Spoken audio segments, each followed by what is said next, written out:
the link on chat. Yeah, I will. Good evening. We are live for Saturday night RC Conference Live. Welcome, and we are doing open panel tonight. So I'll be posting the link for anybody who would like to join up on the panel with us. Yep. With myself and Gabe, who has a new rig to show off. Yeah, it is right here. It is the Element Ecto. It's a beautiful truck.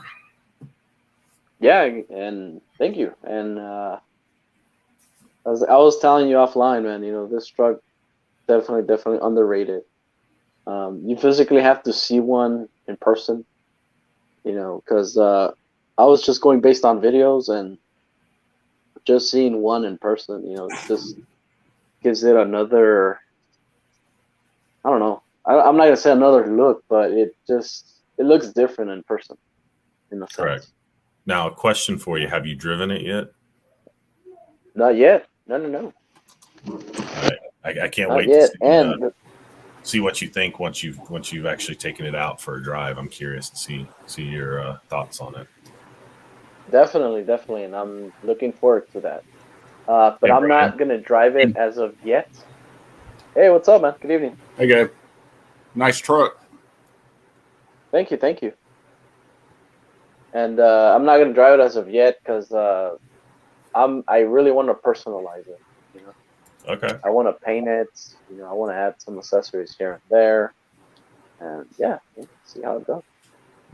Hey, Dennis. How you doing, John? How you doing, Gabe? Hello. Ryan, Hello. What's new, buddy? Same old same. The truck. That's about it. Did you find the piece that you were looking for last night, Gabe? Unfortunately, no. I'm pretty devastated because of that. But it is something that is very minor. You know. Yeah. Like overall, I shouldn't even be overreacting, but yeah, I mean it is overwhelming. Oh. Welcome, Guru. Thank you. Yep. Kurtz RC, hello. Green Frog, good evening. Welcome in the chat, everybody. Thanks for joining us. Hey, Guru, I need your address and stuff. I need you to email me your address so I can send out that stuff you want. All right. I'm not dropping. I'm putting a private chat here. I'll put my email address. I'll just drop it in private. I'm not worried about Brian coming to my house, and Dennis already knows where I stay at.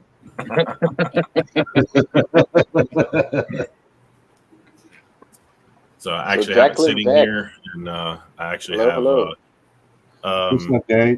Maxim. Hello, I see you in the chat. That's that Jacqueline Beck is actually one of my son's friends watching. Oh, okay. Yeah, I guess he really likes to say hi. Yes.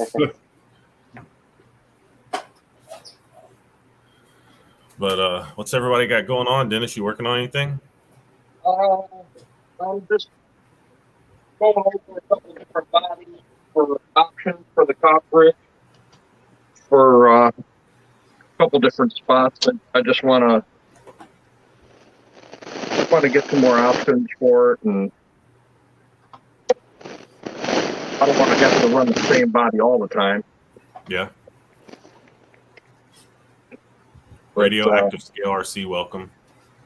Guru and I went to a indoor course today. We met up with Icons RC and Ohio RC, or RC Ohio, and we beat some trucks up pretty good today. Really? Oh yeah.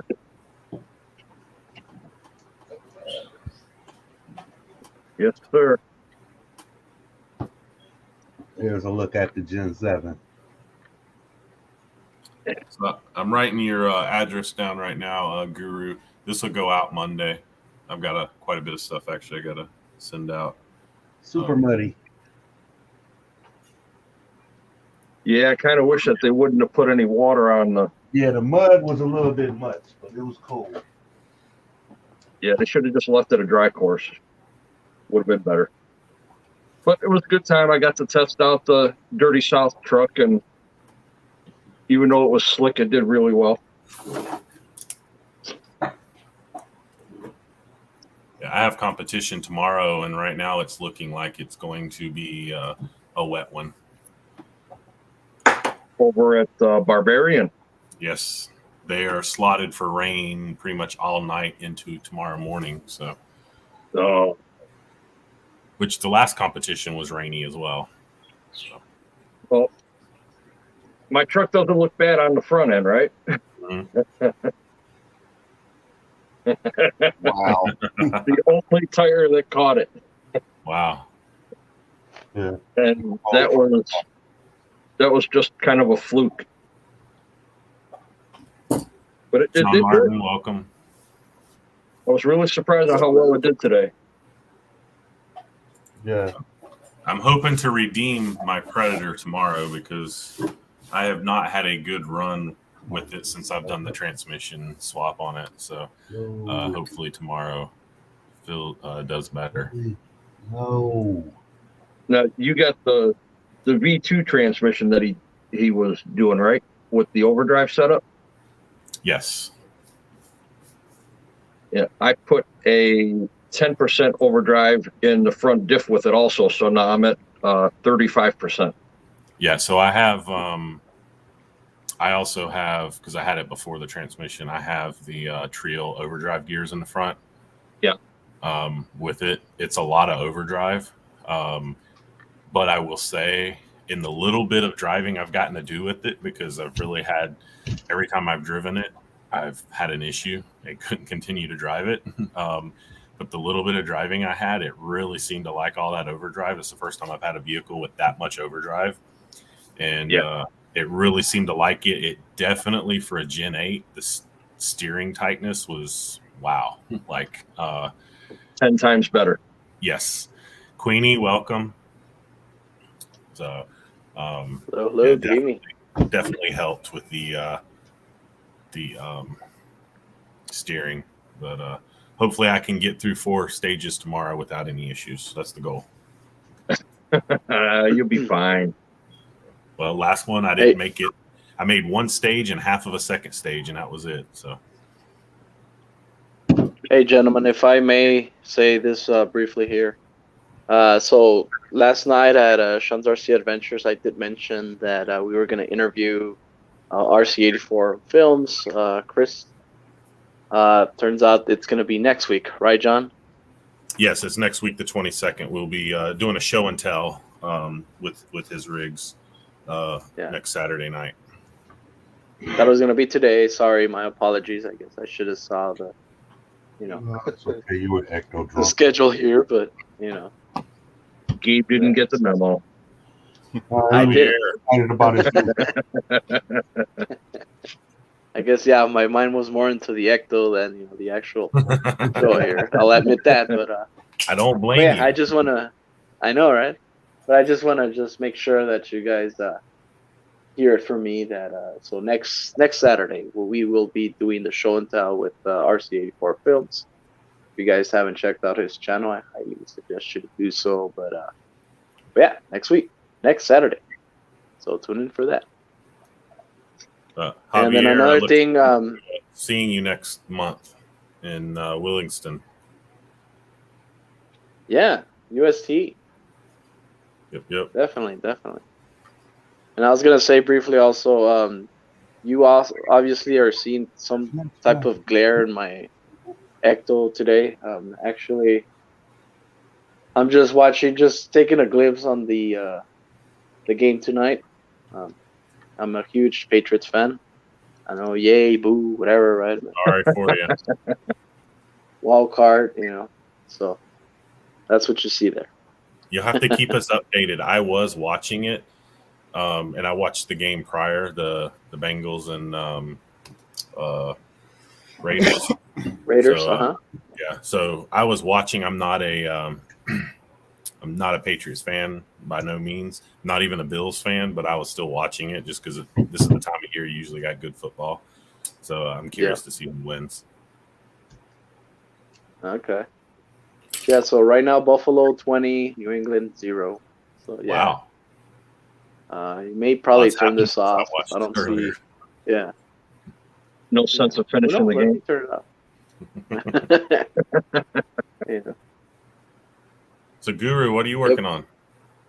My R1. I finally got my motor.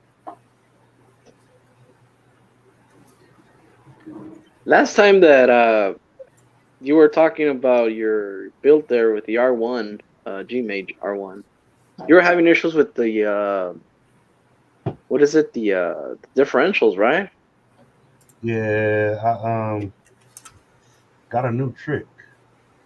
You know, if you utilize Okay. gravity, you can turn it on its side and turn it until it falls right in there. Oh, I was taking the teenage route, just jam it up in there until it fits.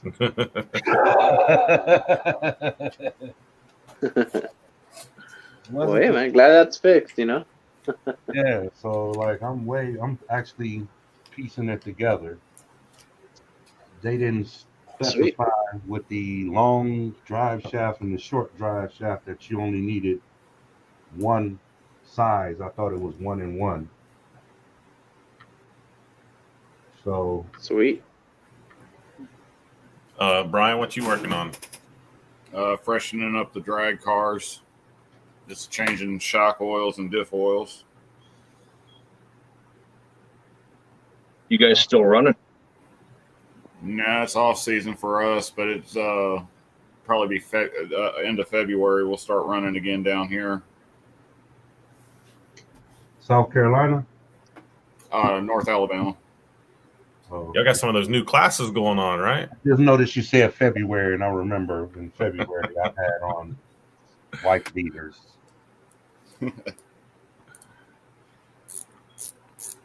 Yeah, they keep changing their mind on the entry level class, so I'm just going to have a car for every class they can come up with. That way I won't be excluded from any of them. Well, there you go.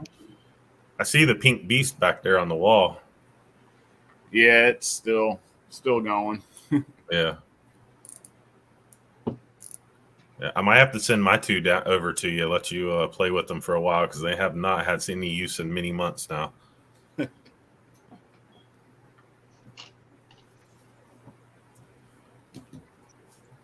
Yeah. Where are you at? UMPA?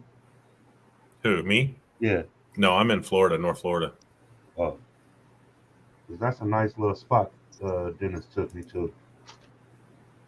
Where'd y'all go? Place in Girard, PA called Spirit Controlled Hobbies. Okay.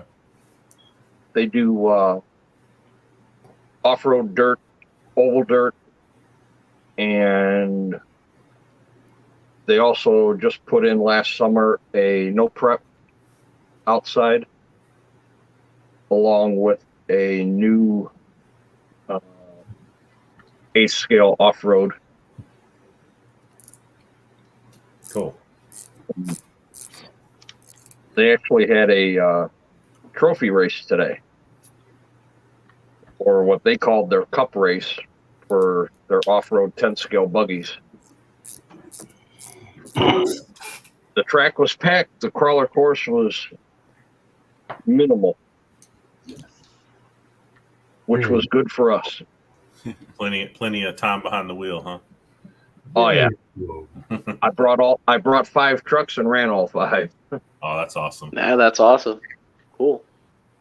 Yeah, I brought 3 and ran 3 and broke 1. Oh no, I'm sorry. I take that back. I brought 5 and ran 4 because I thought I had this truck on one of the radios that I brought, and I didn't. But it will be next time. All he did was knock the steering horn off. Servo horn came off? Oh yeah, no. Remember when I Oh, and either an axle pin or the diff might have come apart. That's Gen 7 based, right? Yep. Yeah, they're known for what is it? think a pin. I think I had that happen with the Gen 7 that I have. I'm trying to remember if I still have the axles from that thing or not. Well, I know the last time I ran it, I broke a dog bone sheared off of it. Oh, yeah. So that's strike 2. Oh, wow. To retire. Well, I eventually put, Gen 8 axles under the Gen 7 I have. Oh, yeah? Yep. Okay. They actually made a kit. They made a kit for that. Okay. Yep. I might have to check that out because as of about 20 minutes ago, I decided to take everything off of there, body aesthetic wise, and put it onto the builder's kit that Dennis just put together for me. Nothing wrong with that either. Good. So that'll be the creep body and a lot of dirt. Creep body, the bumper. The gear was here when I got here, so my gears came today. Nice. Sean, welcome. How's it going? How you doing, Sean? And that's it, because I'm not going to transfer those tires over to it either. I think I'm going to run plastic bead locks. I pretty much run plastic bead locks on everything I have except for my V1 Gen 8, only because I did the Redcat aluminum wheels that they had. It's basically like their stock plastic ones, but aluminum. I found them locally pretty cheap or decent price, and I picked them up. This is the only rig that has metal rims.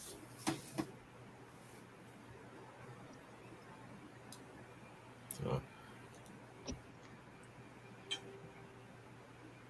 But yeah, I like the Gen 7 with Gen 8 axles. Portals, I should say. I guess it's better say it that way. Yeah, so Sean's comment, I already mentioned that. Yeah. It's all good. Yeah, it should be a good show next week. So if you're interested on the score, Patriots, Buffalo 20-0, second quarter. What is it? 4 minutes left on the quarter. Sucks. All right. Oh, John, I don't know if I told you, there is a 6x chassis in the works right now for UGRC. I've seen it. Yeah, Really? I was working on it with him, and he's been working on it the last couple nights. Yeah, we were talking about a week ago because actually he's supposed to. I got some stuff he was going to buy from me, some stock stuff, body, and some weighted Gen 8 wheels that he wanted, and he showed me the pictures. I was like, "Hey, I got a 6x6. I can transfer my stuff over," but in my class that I run with that, I'm not limited, so like I can do whatever I want with the 6x6. So now, which class are you running tomorrow? Just the class 2? No, I'm running in class 1, class 2, and 6x6. So you're tripling down. Ooh. Well, good luck. Appreciate it. Thank you. Well, you know what works well? Like class 1, I do it really just for the fun and actually use that as a warm up for class 2. And so the way we run class 1 first, then we run class 2, then they run class 2 pro, then they run class 3, and then 6x6 normally. Right. How it's done. So really class 1 and class 2 has been being a warm up for me for 6x6. That's the class that right now I'm like, last competition I won. So I got second place in class 2 or 6x6. Sorry. So roughly I'm sitting about 2 points outside of second place for the series, and there's tomorrow and one other event left. So hopefully I can do good tomorrow as well, and we'll see how do finishing the last one out, which is the week after USTE. Dude, it's a drill. It's not an RC car. You can't be up here while I work on my RCs there, because you own some boo. Or maybe he's watching the playoff game. Who knows? Stop, because you about to get the whole house started. Too late. Yeah.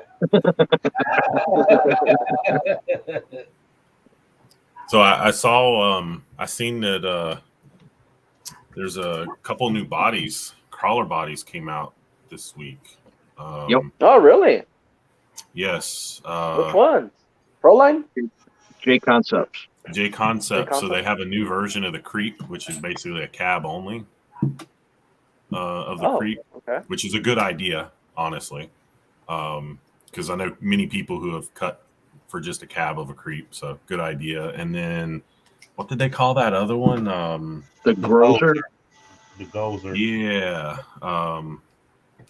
I don't particularly like the looks of it personally, but that's kind of tacky. Yeah.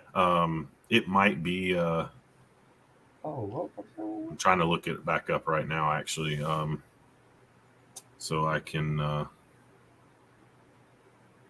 Let's see here. Yeah, it's yeah. Let's see. I'm gonna see if I can pull it up, and I'll share my screen here. It's I have a feeling it's going to be bad at turtling. God. Sorry.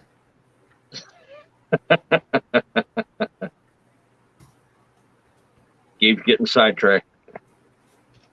There's a defense, man. Let's see here. Joe Gerding says, "Hey everyone, I'm late to the party." No, you're not, my friend. You're still here. Good evening. Welcome. How you doing, Joe? Joe, welcome. What's up, Joe? All right, so let me see here. Let me share.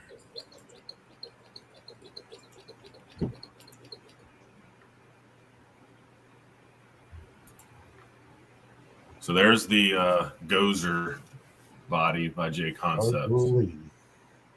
I don't like it. Ugly.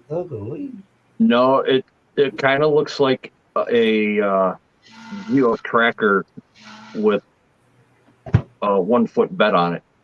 Yeah, the one thing I like about it is the pinched rear. I mean, that's obviously for competition, that's good. Right. Even the front for competition is good, but the top is very flat.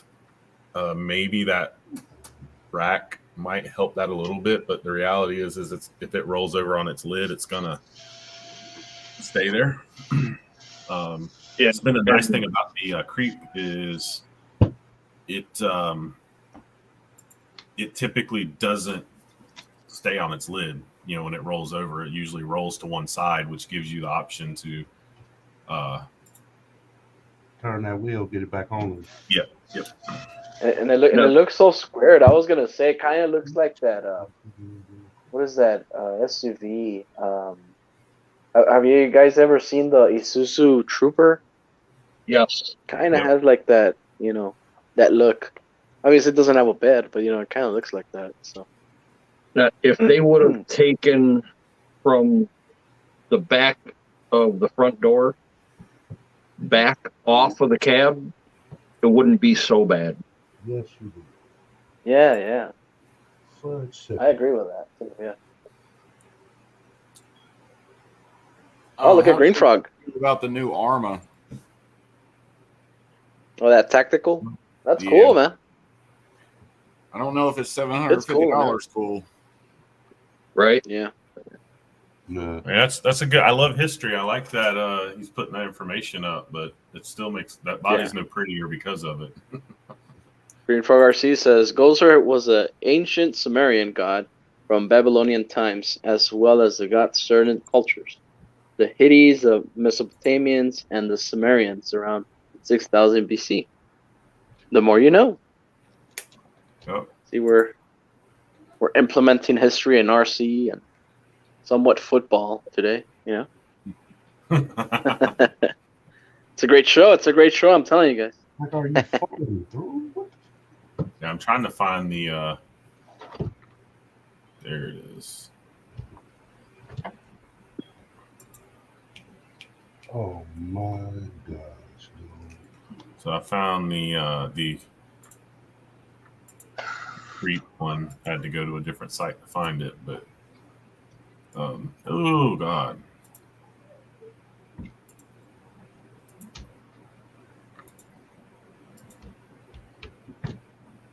So yeah, that's the creep. I guess it technically comes with a bed, but No, it's actually just the cab. okay. Oh, just Yeah, the it's cab. the cab only. That bed is I think that's from something else.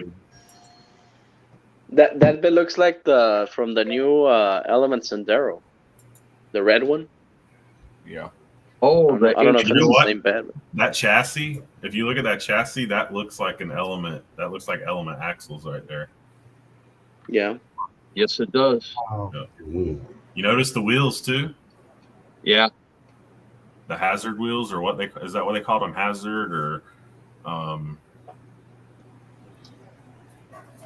something like that. That's basically the wheels from like the General Lee. Oh yeah. Oh, I don't know. Yeah. Cool. I think they call them hazard wheels, I think, for some reason. But So technically, it says cab only. yeah,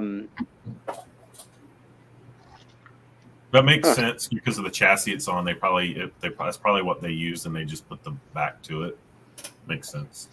And you're right, Gabe. It looks like it could be the bed for the HD. Yep. The HD. Okay. Yeah. Actually, on the Gozer too. Actually, I'm gonna share that one again. Looking back at it, those are the same wheels, and if you look at the front, that looks like an Element IFS. Independent front. Yep. Oh yeah, like the Night Runner or something. Trail runner. Yep. The Trail Runner. Sorry, yeah. So That's okay. You The just Night got Runner. Element. You're good. You just came into the club, so you ain't expected to know all of them yet. I have an Element, and I don't know them all. Right. But I can say though, I took my trail walker out for the first time, and man, she really performed. I love my Trail Walker. Man.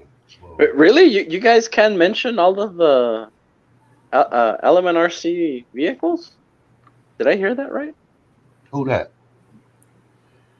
I don't know. don't Did I just? I don't think I know them all. I mean, I know. Okay, you got the Trail Walker. So look, Trail Walker. We got the Sendero. Mm-hmm. You got the Ecto. You got the Gatekeeper. You got the what is it? We already said Trail Walker. Marksman. Okay, we need somebody to keep track here. Trail runner. Marksman. What else are we need? The Marksman, the 8-scale crawler. Oh, that's Redcat. Oh, sure is. The Trail Runner, the Night Runner. Night Runner, yeah. I was missing that. The big thing they just made. They made a big stupid crawler. Oh, the Gatekeeper. No, the one with it's got the it's like a tent or something on the back, is that the Marksman? Like a tent? Yeah, that's the Redcat Marksman. My fault. Nothing. I'm bugging. I think we named them all. Yeah. Personally, I think we deserve like 100 or something, like a trophy. I'm pulling up just to make sure. They have a 24 scale too, don't they? Oh, that's right. Yeah, the Sendero 24. So, I don't know what it's called. Here, but yeah. I'll share my screen here. So we have. There's my trophy. There you the go. Gatekeeper. Come on, y'all. What would y'all The do? Night Runner. The Ecto. It's another Night Runner, I guess. Yeah, same Night Runner. Sorry, the Sendero HD, which I actually like this one. I like the looks. I wish it was full bodied. I like the cab. Trail Runner. This Trail Runner 124 scale. And they didn't have a Trail Walker on here, I guess, because it's no longer made. But so. Yeah, that sucks ass. Ooh, excuse me. No, yeah, thanks for the magnet. I know the how magnet from the motor keeps pulling the. Let me go get these tape. But yeah, I love my Trail Walker. It's such a good driving truck. Yeah.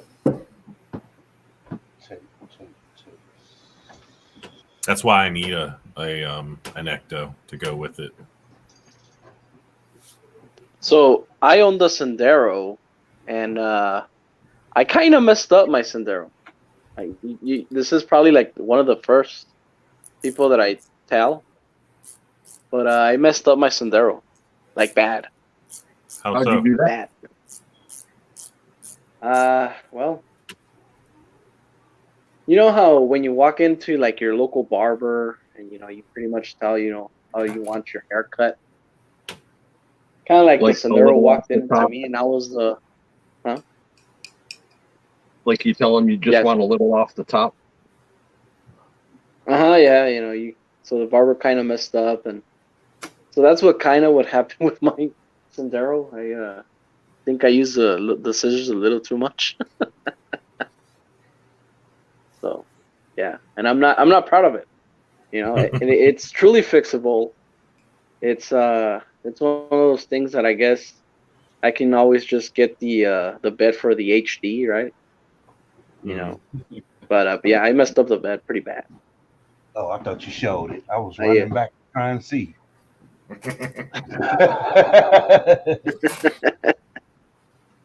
Well, and you hunted for that Sendero, didn't you? I did, yeah, man. That's the thing, yeah. Yeah, and I used it yeah, and the thing is, I used it the first time, and oh my god, okay. Anyway, I'm looking at the TV. So I used it the first time, and I noticed that there was a lot of body rub, like a lot, Mm-hmm. So I started trimming, the fender wells. You know how that thing has like these the fender wells. So I started trimming, and then I used it the second time, and I noticed on this side, on the bed, it was still, doing a lot of that tire rub. So on the bed, you can clearly see like there's kind of like a line underneath that I don't know. It kind of looked pretty goofy, but I just cut it off, and it feels like now since I cut it off, it feels like I just have half a bed. So that's how it looks now. And then it's kind of tough for me to describe it. I can actually go and get it, but actually, yes, please. Yeah, and I can go and get it, but I don't know, man. I'm a bit please, yes, ashamed of it. I'm ashamed of it. From your mistakes. No need to be ashamed, because that's all a part of learning is making the mistakes. But don't yeah. keep it to yourself. See, I like the color of the Sendero. I didn't like the extended cab part of it. I kind of I dig it, because see, when the Ford Ranger came out, it was a regular cab, and then I guess later through the years, it became this extended cab thing. Yeah. And then now because personally, in my eyes, the Sendero kind of looks like a Ford Ranger, like an '80s Ford Ranger. Mm-hmm. I learned to drive stick shift on a '83 or '84 Ford Ranger. Oh, really? Okay. Yeah. So, and oh my god, you just sacked Matt Jones, really? Anyway, Like So, if I could get the Trail Walker body in that gray of the Sendero body, that would be sweet for me. yeah. That would look pretty cool. The Trail Walker, that's blue, right? Yep. Yep. Yeah. And then the difference between the Trail Walker and the Sendero, Trail Walker has 155 wheels. Sendero has 1.9s. Yep. And the bed, the the bed, that's where I messed up, man. I'm telling you. And yes, I will show you tonight. But again, I will admit I am very ashamed of it. Yeah, so Gabe, I I'm running Sendero wheels on my Trail Walker. Oh, are you? Okay. Yep, the gold ones. Yep, that's my bead locks for my Class 1 1.9 tires, Hyrax tires. Really? Okay. Yep. Now, so what made you change from 155s to 1.9? Oh, when he's changing class. Well, I mean, I wasn't curiosity. The tires that they come with on the Trail Walker to me aren't good at all. They're crappy in my opinion. Okay. So I did not like the tires whatsoever. I got the Trail Walker with Class 1 in mind, and I already had the tires actually, because I had already bought the Hyrax tires because I had put them on my TRX4 Blazer and ran it in Class 1 a couple times on the same tires. So I already had the tires. So I was looking for wheels, and I had some plastic bead locks, but they were black, and I just didn't really feel like black was the right color with the blue body. Yeah. So was just looking and saw the gold wheels, and I was like, you know what, I think the gold wheels will look good on the blue. So went to the Facebook group and found somebody with some and picked them up, and that's what I run. And I think it looks good. I'm still using Element parts. Yeah, in a sense, yeah. Yep.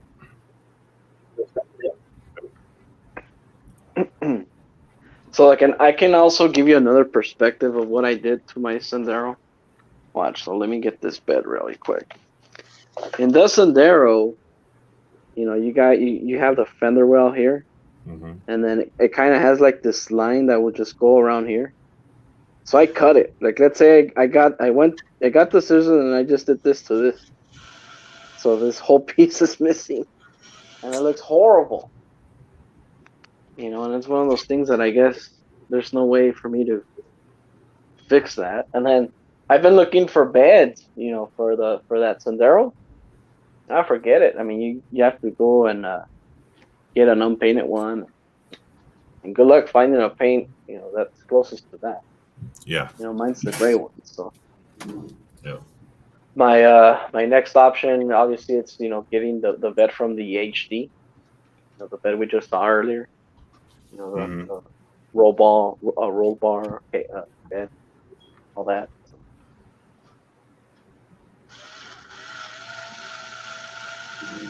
But yeah, I'll show you here briefly right now. Yeah, I like the HD, the red truck. Like, I don't like it without the bed, but the full version with the bed, I think I've seen before, and in the red and white, and I thought that looked pretty good.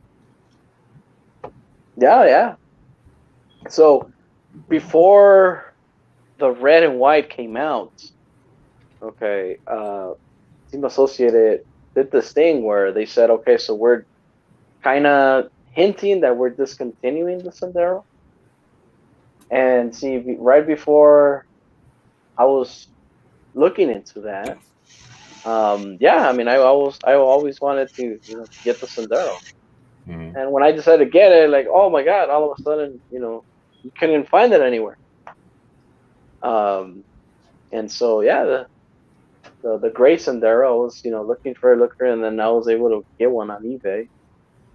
And then I think like about 3-4 months later, boom, Team Associated just came out with that new Sendero, different color, different band, even the bumper. They changed up those hideous bumpers that the first gen had. So yeah, they definitely did update the look on that Sendero, the red and white. definitely. So, Brian, the Corvette body behind you, I see it yellow and blue. Yeah, that's the Outlaw car. That's the same one you drove when it was a 13.5. Was it yellow and blue? No, it was all yellow. It was that octane body that nobody could figure out what it was modeled after. Okay. But that's the same chassis that you drove at the Stone Mountain get together. Okay. That's the Outlaw no bar car. Gotcha.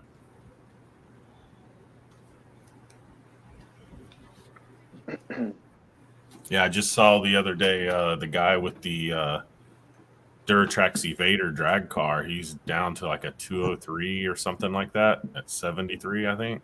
Yeah, and he's making quite a name for himself with those wings that he's selling. He's selling them to all the big guys, or I guess sponsoring them or whatever. But yeah, he's getting shout outs from all the 70, 75 mile an hour guys. Yeah. So yeah, Gabe, I know since you used to have a Evader, I've been following him for some time on a Facebook group. He decided to try to make a Duratrax, drag car. Not try, he's done it. Yeah, beautiful looking rig, and he's gotten fast, like really fast, with it. So he's there's a guy there with plenty of guts, man. I gotta say. Yeah, I mean, if you break that, well, you're done. Right? Yeah, there's a lot of custom pieces that he made for that one, and it's super nice. I mean, you look at it and you can't tell that it's a custom rig like that. It looks factory the way he's built it. Yeah, it looks like one of the big time trucks out there. Actually, I'm gonna find the pictures of it and show them here in a second. Definitely. I would like to see it, man. Yeah, of course. And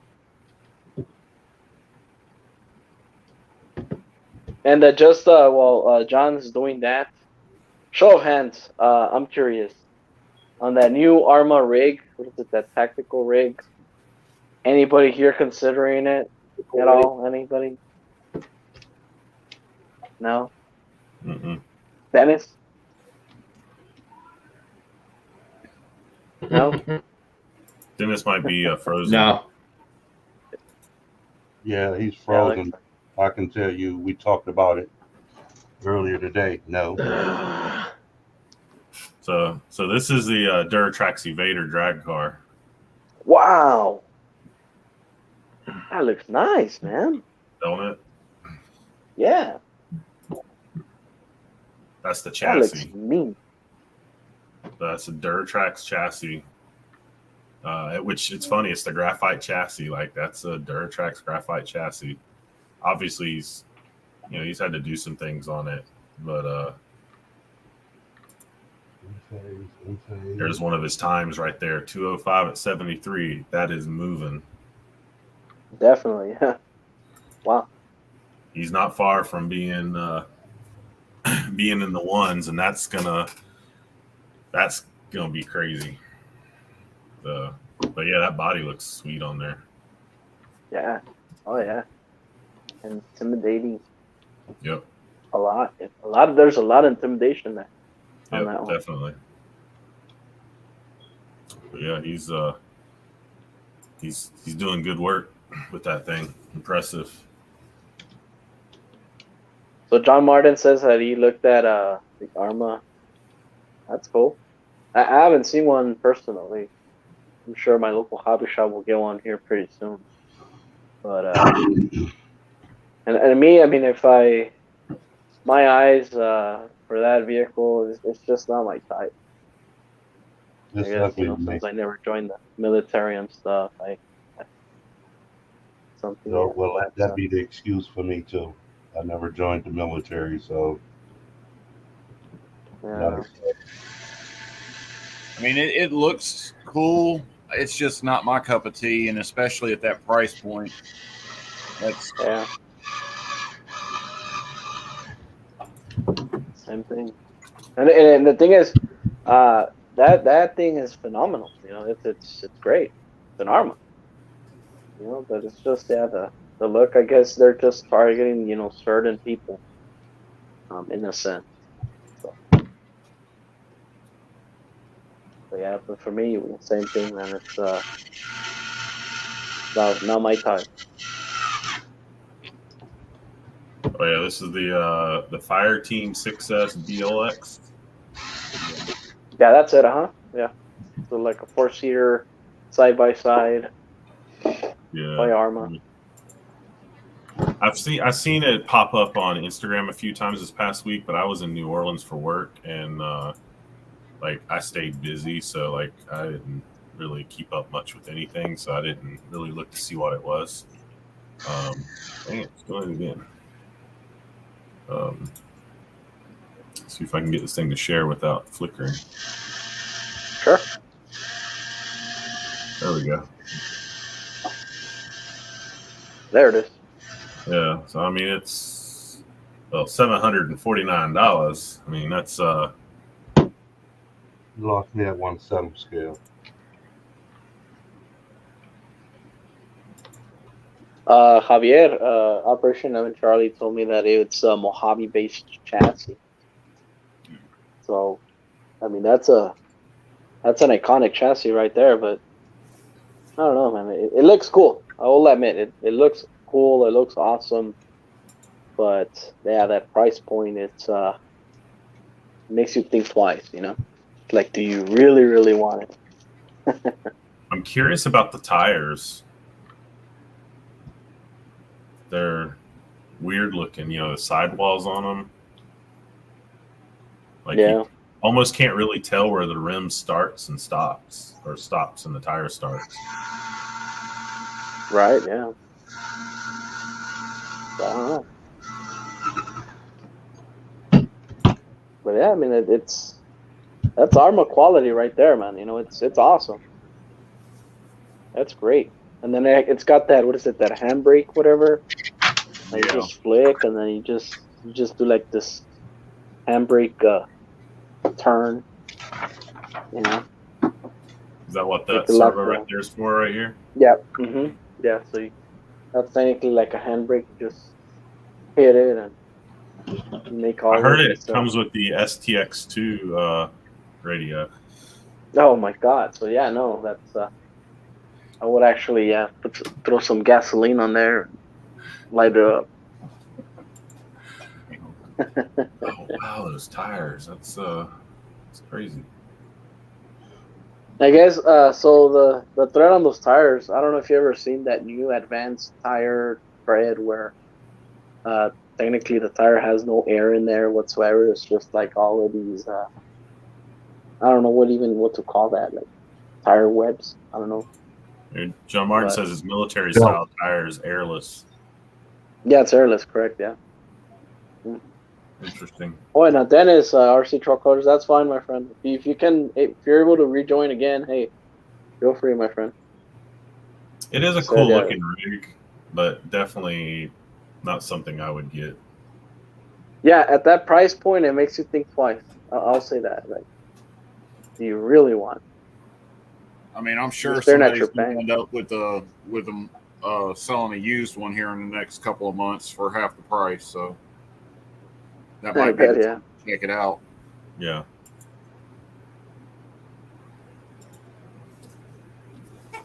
Yeah, definitely not my cup of tea.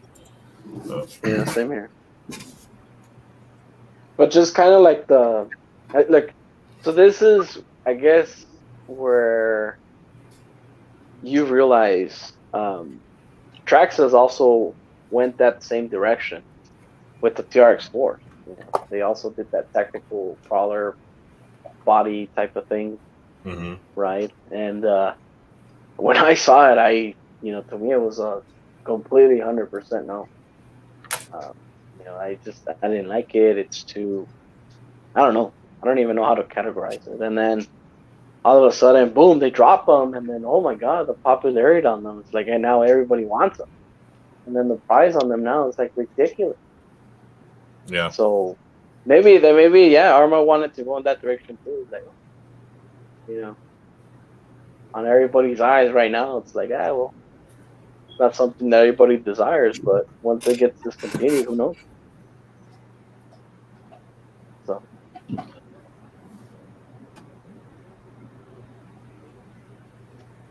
Oh, John Martin says that the white looks better than the black body. Yeah. That's just the opinion. That. And then Green Frog RC says likely pattern helps minimize ballooning while looking like a honeycomb tire of the future. Yep.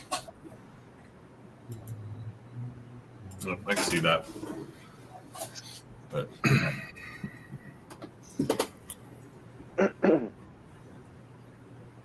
so yeah, and then also just I guess just to stick an audience all the way to the end, I will show my shame by the end, almost the end of the show.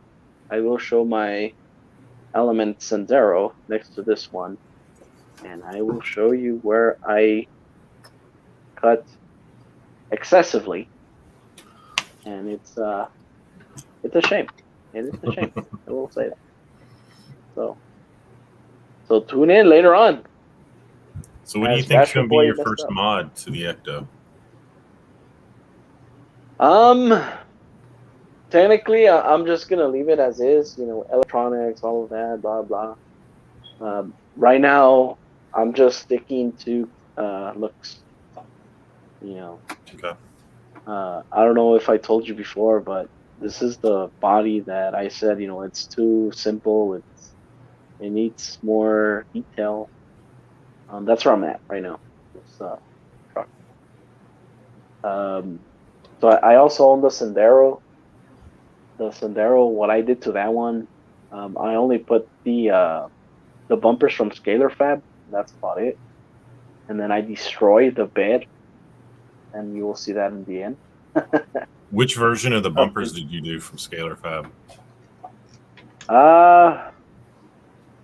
No, you got me there, man. I wouldn't know. But I did get the Fairlead, and they're black. I did the front and back. Got both bumpers. Because I have theirs as well on my Trail Walker. I love their bumpers. Actually, top quality stuff. Yeah, no, definitely, yeah. And if you're ever considering going with Scalar Fab, I would go that route. I know maybe some people say, well, it's somewhat pricey, but it's definitely worth it. The pros, and actually it's mostly pros on getting Scalar Fab bumpers is it gives you a lot more weight. You just make the truck heavier and much better. So yeah, so there you go. Nicely done. I messed up that bad, man. Right, Green Frog. I did. So would you guys like to hear a story about how good Castle customer service is? Sure. Of course. Let us know. So 10, 12 years ago, I built a brushless rustler for my son who was way underage for the power. It had a Sidewinder 1 in it, I think.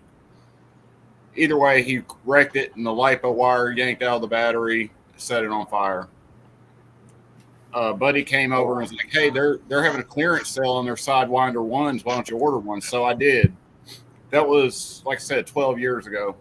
12, maybe 10. It's somewhere in that time frame.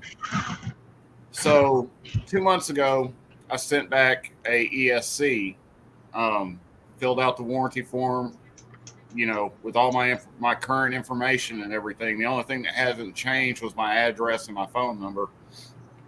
And so I sent back the old ESC, and it says on their website 4 to 8 weeks because of everything going on in the world. So Monday was 8 weeks, and I hadn't gotten an email saying they had received my old ESC or anything. And I call them, and they're like, "Oh yeah, we sent you several emails. It's been ready for a while. We just need to get payment." I was like, "Well, can you email me the invoice to this email address?" And they were like, "Yeah." And it's like, where did you email the other ones? Well, they emailed it to the address from 12 years ago because all their information's done by phone number, and it didn't pick up the email address change. So they send me the invoice, and I pay it, but I look at it. They received it on November 15th, they had my new one ready to go on November 16th to send out. The next day, wow. The next day, and I'm sitting here thinking that it was delayed, like an idiot, not thinking double check my information, and yeah, so it's on the way now. Sweet. That's awesome, man. That's pretty. Hey, Daniel. Good evening. Chris, RC84 Films, which will be our spotlight next Saturday night. Yes. So this gentleman right here, we will be doing a show and tell with him. If you guys haven't checked him out, go ahead and check him out. It's got great channel, great content, great rigs actually, and he's got beaver fever. So yeah, if you want to learn more about that, tune in next week. We'll talk about more of beaver fever and RCs. So yeah. Well, that's awesome that they had a quick turnaround, even though they couldn't necessarily get in touch with you. But hopefully they get the new stuff to you quickly. Well, yeah, they've already shipped it. I'm just waiting on USPS. So. There's the part. Yeah.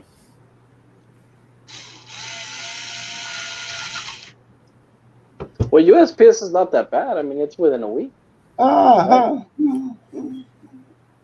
No? Man, I've had a couple bad experiences with them shipping graphics out and T-shirts and stuff out. I cringe every time that it goes through the Birmingham, Alabama distribution center, because it'll say that it's left the property and go days without a scan, and then all of a sudden it'll show back up at Birmingham. I've got a guy waiting on stickers in Indiana now that for whatever reason they send it an hour south of me to send it north, and it's been in Birmingham since Tuesday. Oh boy.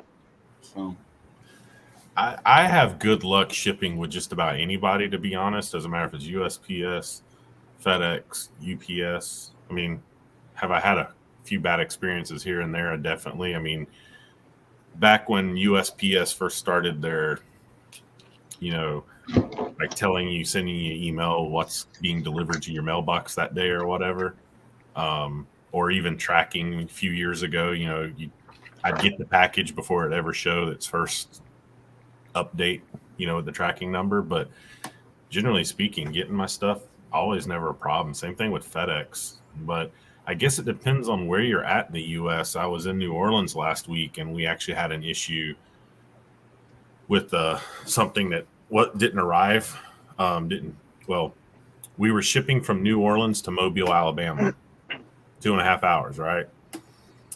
It had to go from New Orleans to Nashville to get over to Mobile, Alabama. And of course, because of weather, it gets held up. It seems like every time something goes through Nashville through FedEx, over there anyway, there's an issue. I never have an issue, but from Jacksonville, I never have an issue. So I don't know. I guess it depends on where you're at exactly. It sort of depends on what hubs you have to go through. My main problem's been through the Birmingham, Alabama hub, and it's like the central hub for the state. It doesn't matter where it goes; it has to go there first. So, gotcha. Like if I was going to mail something 30 minutes to the west, it would go an hour and a half south and then come back up. Yeah, that's crazy.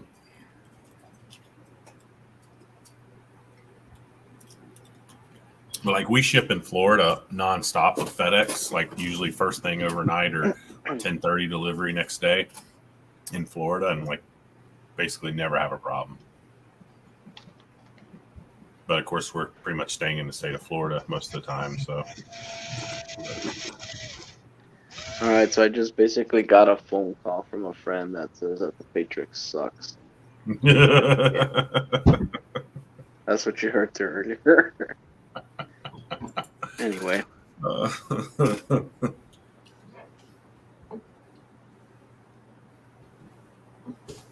No. So, we're talking about shipping and all that. Yeah, I mean, I don't have an issue with USPS or FedEx. The only one I've always had issues with is UPS. I don't know why, but somehow it seems like UPS here in West Texas, it's kind of like they're lazy, you know. And let me explain. Let me explain why I say those words. Because every time anything comes through UPS, I had this little trend where I would get, the tracking. I would get the notification. Hey, so your expected delivery, it's this date, right?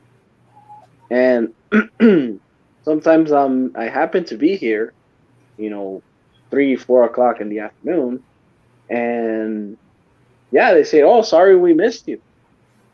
And I'm looking at the time, and it's like, well, technically, I've been here, so I don't know what the hell they're talking about.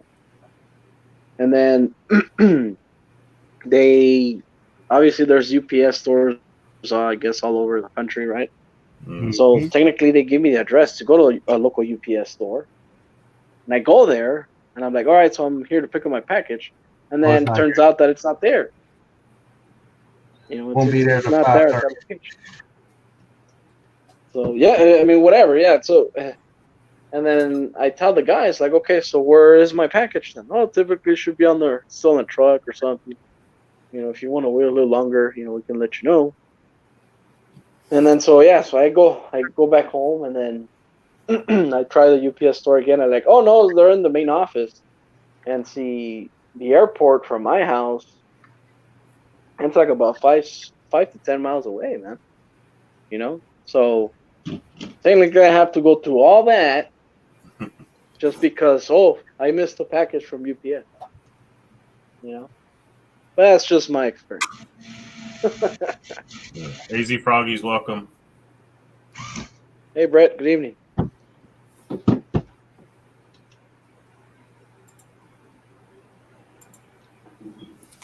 Hey, I mean, Gabe, the good news is your Patriots have got 3 points.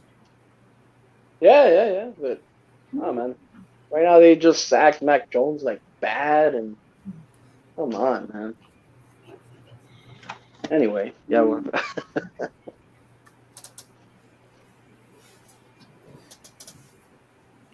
I know, and if you guys are curious, do I really feel bad that Tom Brady left? Like, no, of course not.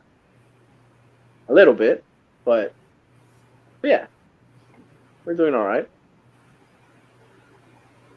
Just saying. Yeah, y'all done okay since he's been gone. Yeah.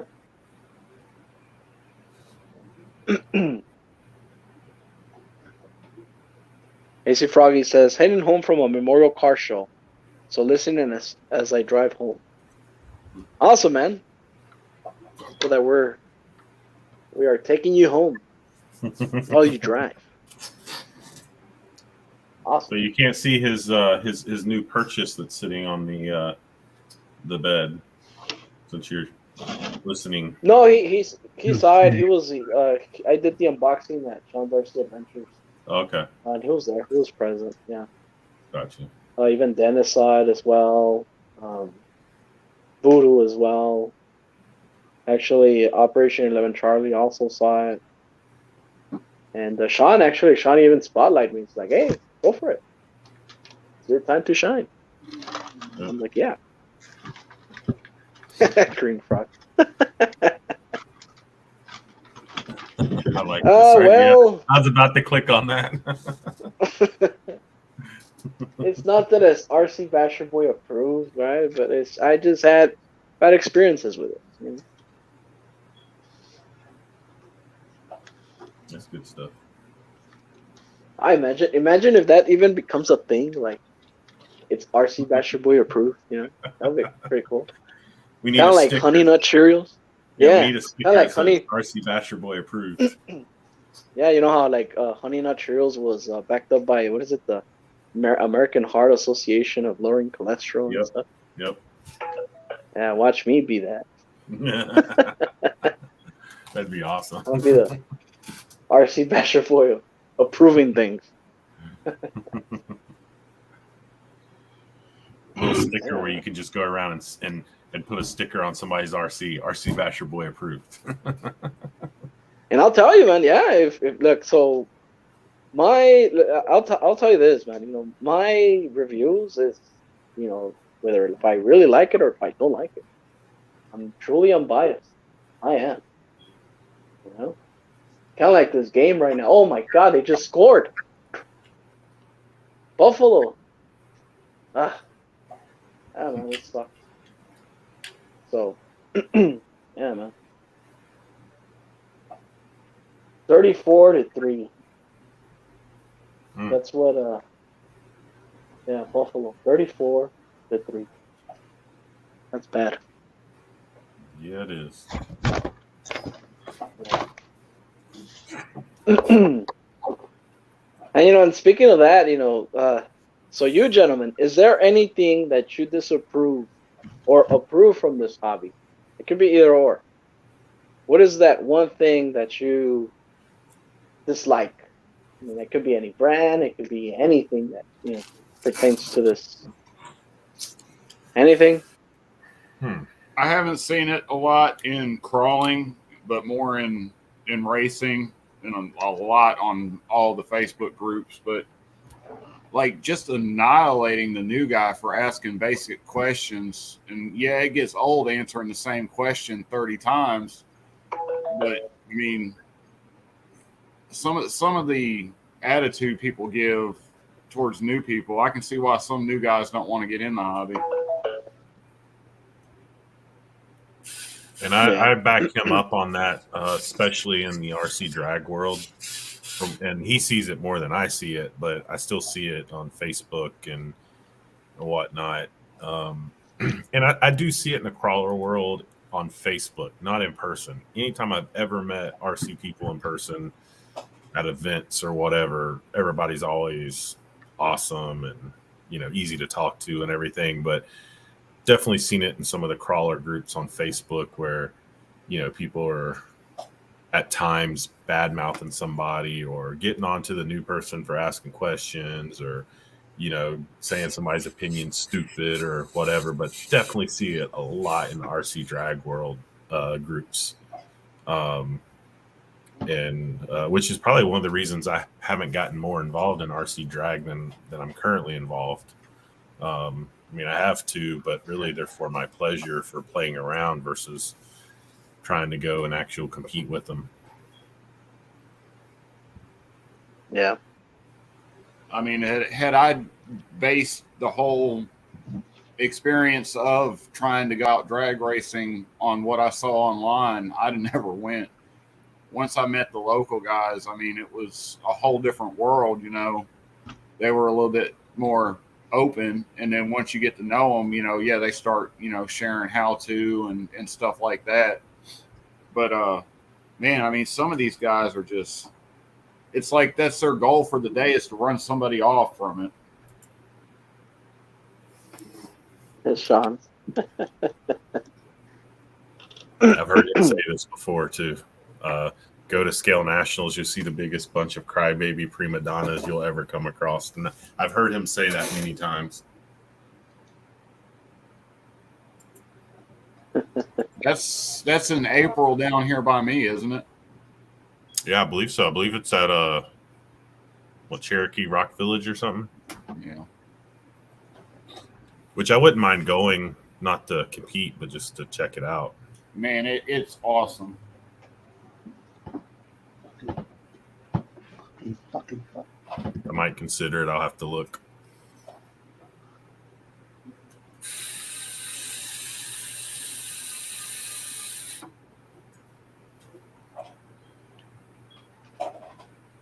I got to do some planning for events this year. Here's another topic that, you know, highly gets debated. It's basically lipos or nickel metal hydrides. I understand, like, mostly all of us here, I'm sure mostly everybody here uses a lipo battery, but a newbie, in a sense, you know, if I was a newbie now, and if I didn't know anything about a lipo battery, you know, I would technically be scared, you know, because they do say, man, that a lipo battery could be highly dangerous and it could literally just burn your entire home. And technically, that's a topic that it is highly debatable because a person that's new to the hobby will tell you, out of the box, like, hey, you know what? I would just stick to a nickel metal high drive. I'll, probably get a Lipo here and there, but I guess in a sense, if you're barely starting this hobby, I would just suggest, yeah, go for it, man. I mean, I would encourage buying a nickel metal. Do your research.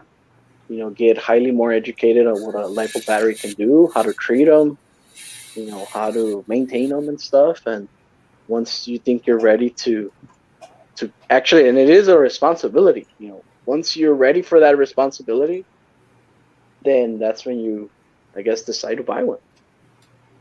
And I've seen it, I've seen like, oh no, man, it's because, you wouldn't want to use a nickel metal hard drive, that is technology, blast from the past and this and that, and new age is cycle, into the sense, well, I'll tell anybody that's barely starting the hobby, if you feel that you're pressured into buying a Lipo, nah, man, just back out, do your research. Whenever you feel that you're ready, that's when you go ahead and buy your Lipo battery.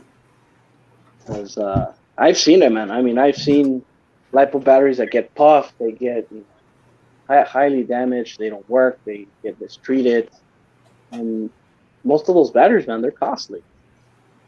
And I know some people, and even myself, sometimes it's best for you to learn as you're breaking things, right? But a Lipo battery, man, that's a thing that it can catch fire. So, yeah, that is something that, I would just tell, to a person that is new to the hobby, if you feel that you strongly want to run a nickel metal high drive, that's fine. It'll do just fine. Just the Lipo it's where it's at, man. That is a new power, that has been introduced ever since, and everybody has been using Lipo. It's great, but it requires a great responsibility. So, yeah, Yeah, I'd say I don't disagree with anything you said for the most part, but from my personal experience I've had both obviously in the past, I mean, I know the chances of, things happening with a Lipo is definitely there. Yep. Of there being, potential fire or whatever. I personally have never had a true fire with a Lipo. I did accidentally earlier last year drill into one of my Lipos accidentally. Oh boy. It did puff, but no smoke, no nothing. Like I thought for sure, like I thought I really screwed up. I mean, I did screw up. Not that I didn't, because I did. Wasn't paying enough attention, and the battery was still in the RC, and I'm drilling through the bottom of it to put a hole, and totally not realizing that the hard case Lipo was on the other side, and where I was drilling through, I thought I was plenty clear of where I was, and obviously I wasn't, so I didn't pay enough attention to what I was doing. That's probably the lesson to be learned there. But I've got, I'm trying to think, I've probably got 20 to 25 Lipos right now of different sizes and stuff, between 2S, 3S, and a couple 4S's. I've not always kept them in the proper containers, but they are. I have them in military style gun case, bullet, cases or whatever, which are easy to get on Amazon, so cheap to get. Or Harbor Freight. Huh? Or Harbor Freight. Okay, good. Harbor Freight too. Definitely good for carrying or housing them at least. And obviously Lipo bags are easy to get to. It was under $15, but it was the 50 cal box, so it was nice size. Oh wow. Okay, yeah, that's a good price. So I've got two of the smaller ones. Yeah. But even with that drilling through, not much issues. And Sean sort of has already beat me to don't follow his etiquette. And most of us know Sean and his lipos, I think, is also a great example to the potential is there. I'm not going to try to say that there's no possibility or potential of something bad happening, but Sean's a great example of, not using them properly or not storing them properly. And, knock on wood, thankfully he hasn't had any issues. So as delicate as they are, I don't think they're quite as delicate as sometimes we make them out. You turn it the other way, like long ways real quick. Oh, nice. wow, okay. $15 for that. That's nice. Yeah, I have the skinnier ones. But that's a good size. And I got dynamite in it, so you figure it. Yeah. Like actual real big boys. Yep. And so, and look, if we can, I mean, obviously, there's a bunch of potential hazards for a LiPo battery in general, right? But bear with me. If you want me to name you a few, people in chat, if you're, disagree with me, or if you just want to add something to what I'm about to say, hey, feel free. But what are some potential hazards, on the LiPo battery? Number one, okay, charging a battery, at a fully open place, and if the battery has ever been hurt, or if it's buffed up or whatever, that's also, that's by far a big no-no. Why? Because you're charging the battery, you never know what reaction it will have, and technically, it will actually catch on fire. That is, the most potential hazard you'll have on a LiPo battery. The least hazard amount on a LiPo battery is if you punch it, if you poke it, if you drop it. A LiPo battery will not react if it's under low voltage. Doesn't matter if it has like 5%, 2%. It won't react as violent because there's no energy in there. There's no current. And especially when a LiPo battery is killed, okay, you will not see any potential hazard whatsoever. Especially if it's puffed or anything, if there's no charge in there, no. So a lot of people get, AC Froggy says, we watched the car burn to the ground because the guy left his LiPos inside during the summer out here. They exploded and burned his 1-to-1 car down. And yes, so I was going to that. A LiPo battery, it is fully hazardous when it's fully charged.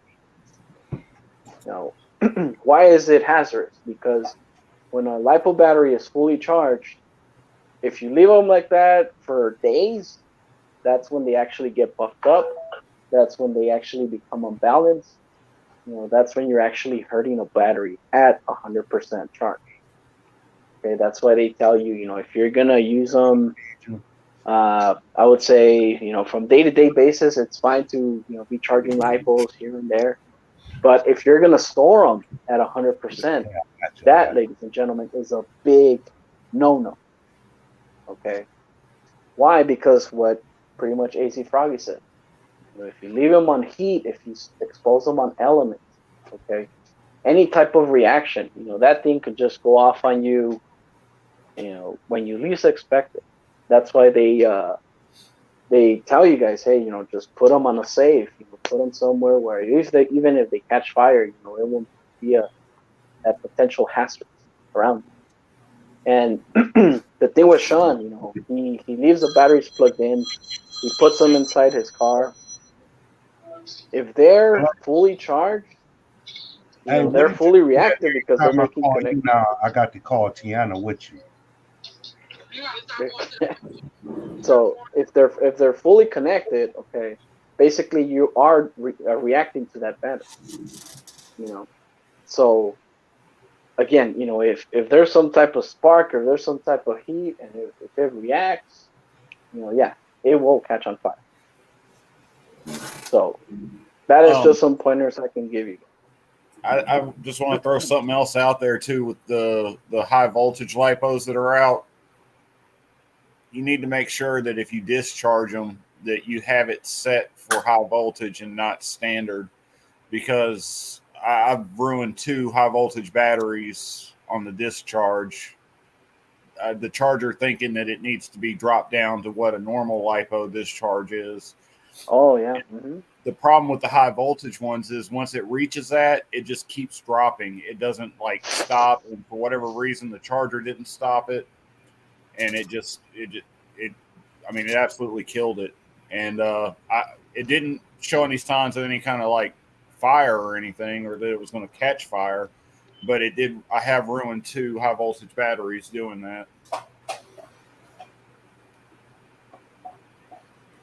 And the same thing with charging. If you're charging high voltage and then you switch to a regular lipo, you want to make sure you're setting in the charger as well, so you don't overcharge a regular, a standard voltage lipo. And then also, if you're gonna dispose of a lipo battery, a lot of people say that you can throw it on a water, actually a bucket of water and salt, so you can just neutralize the effect. Another way to do it, just cut the connectors. I mean, as long as it doesn't have connectors, it will not react with anything. You're just so what I do on the couple that I've had to get rid of, I've actually made a piece for that I plug into a DIN connector, and I have basically a light bulb on the opposite end that I've soldered wires to. So I plug it in, and I let that battery sit in a lipo case for days until that light stops. Like there's no power coming out of it. Then I cut the connector off, strip it, tie the 2 ends together, tape it up, and I throw it away. That's what I do. Uh-huh. In my world, you just cut it from the base. Boom. You will not make any. Hey, so the Pats scored. Yeah, but 933. Radioactive steel RC. That's exactly. I use a light from a car. Actually, is what I use. Like a old school, what I would call an old school tail light bulb. Basically, is what I use to discharge the ones that I've had to so far. So, yeah, basically, I mean, yeah, there you go. yours is prettier than mine, but yeah, exactly. Okay, I like that. Yep, kill it down till it doesn't light up anymore, and then I've heard you can, like what Gabe said, cut the connector off and throw it. One of the articles I read, they stated to, put the 2 ends together because it's possible that it could regain some charge. But no, if it's it's at 0, no. Yeah. So, doing that supposedly keeps it from any possibility. And like I said, I haven't had any issues in doing that. I think I've had to do 2 so far. But. Really? So look, and AC Frog is he's correcting me here. He says that's not true. He says I watched them go up, connector all the way cut off. So, and I mean, and technically I've cut them all the way, to the 4, and I've never seen them react ever since. So, but then again, my batteries were absolute 0. I mean, they were dead. If you would actually just put them on a balancer, it would just say error on both. So, and then also, how can you kill a lipo battery? Just put a hole right into it, right in the heart. Just boom, pluck it, and you will not, as long as they're discharged. If you just want to, poke at it, there you go. You will have no charge whatsoever. So usually, if I have one that's ready to go away, I'll discharge it all the way down. Cut the wires separately, not at the same. Never cut the wires at the same time for anybody new. Save the connector and a little bit of wire in case I ever need it for something else. And then the city waste department has a hazardous waste drop station. You can take them to. With batteries and stuff. Yep. Mm-hmm. Yeah, that's right. That's correct. Then there's even batteries that even have a label that says "Do not throw them away." Right. So yeah, just go to your local trash or recycling facilities or whatever, and yeah, you can just tell you go from there. But if I can rephrase, the way how to kill a lipo. If you're gonna kill a lipo, step one, and look, I have one handy, right? I'm not gonna dispose of this. I've had these lipo batteries since like 2014, man. And look at it, mine are mint. All right. So anyway, first thing to do is discharge them completely. Okay. If this thing is no good, discharge of them. Remove as much current as you can. You can do that how these guys said. You can just put them on a light, or if your charger has this feature where you can just discharge them, go ahead and do that. But just drain your batteries fully. Okay.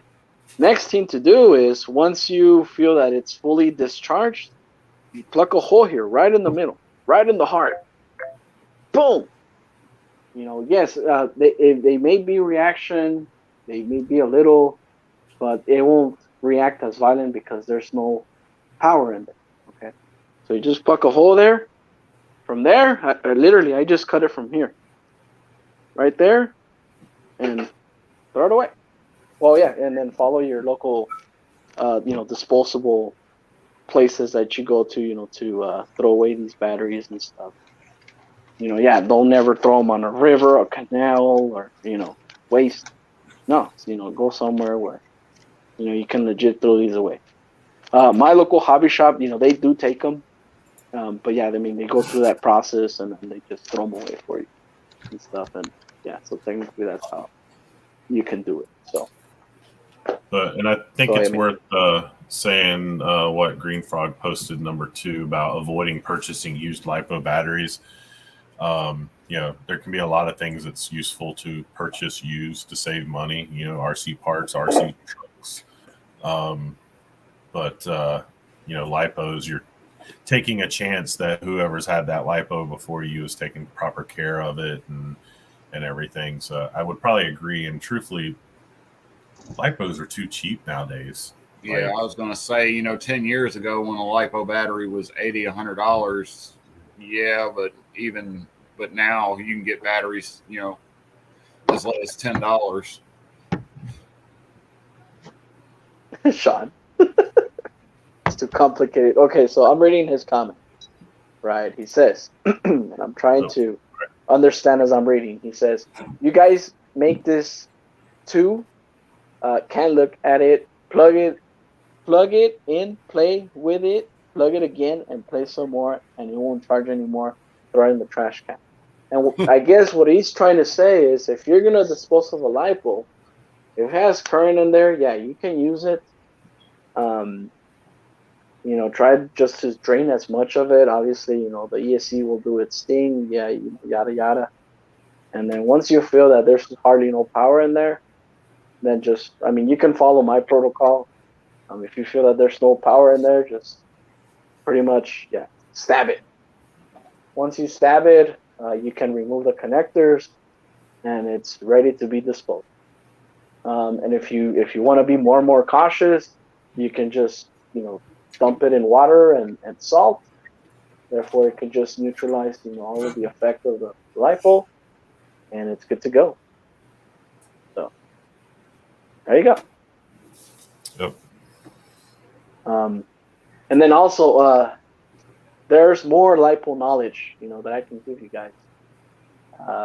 So especially all of you basher people, okay? Everybody that's in their basher scene, sometimes I do get asked this question, like, hey man, so I'm running let's say, right now, I have a 3S, I'll put it here again. So I have a 3S, what is the C rating? A 30C rating 3S 5200 milliamp battery, right?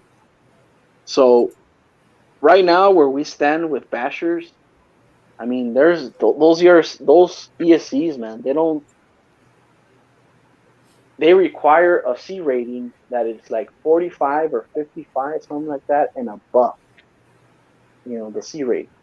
Okay, what does that mean? It means that the consistency of that ESC of draining your battery is at 35 or 45 and above. So if you get a LiPo battery that is below the C rating of your ESC, you're actually damaging your battery. I mean, hopefully you guys are understanding what I'm trying to say. So if your ESC is rated at, I would say, I don't know, like a 45 amp, 50 amp ESC, right? And it tells you, hey, you know what? Use a battery, a 2S LiPo that has a C rating of 35 or 40 and above. So if you're running a 25C 2S LiPo, you're hurting the crap out of that LiPo battery because ESC is sucking one way, and then the battery's like, hey, bro, I'm just a 25C. So guess what's going to happen? The battery is going to puff up. The battery is going to become hot. Okay? And that's how you hurt LiPo batteries as well. So always also read the owner's manual on ESCs and, read what the C rating is on those ESCs before you input a LiPo battery. So that's another tip I can give you guys. So yes, ESCs also have the C rating, and especially on bashers. Okay, on crawlers, I mean, since it's a low kV, low voltage, you would hardly see a battery puff up on a crawler. But on bashers, especially on bashers, there's some ESCs out there, man. They drain your batteries big time. So read the C rating on ESCs and yeah, man, go from there. And if you want an example, actually, I may have one handy. Just give me a second. Hold on. Yeah, I can get some of that. Hold on.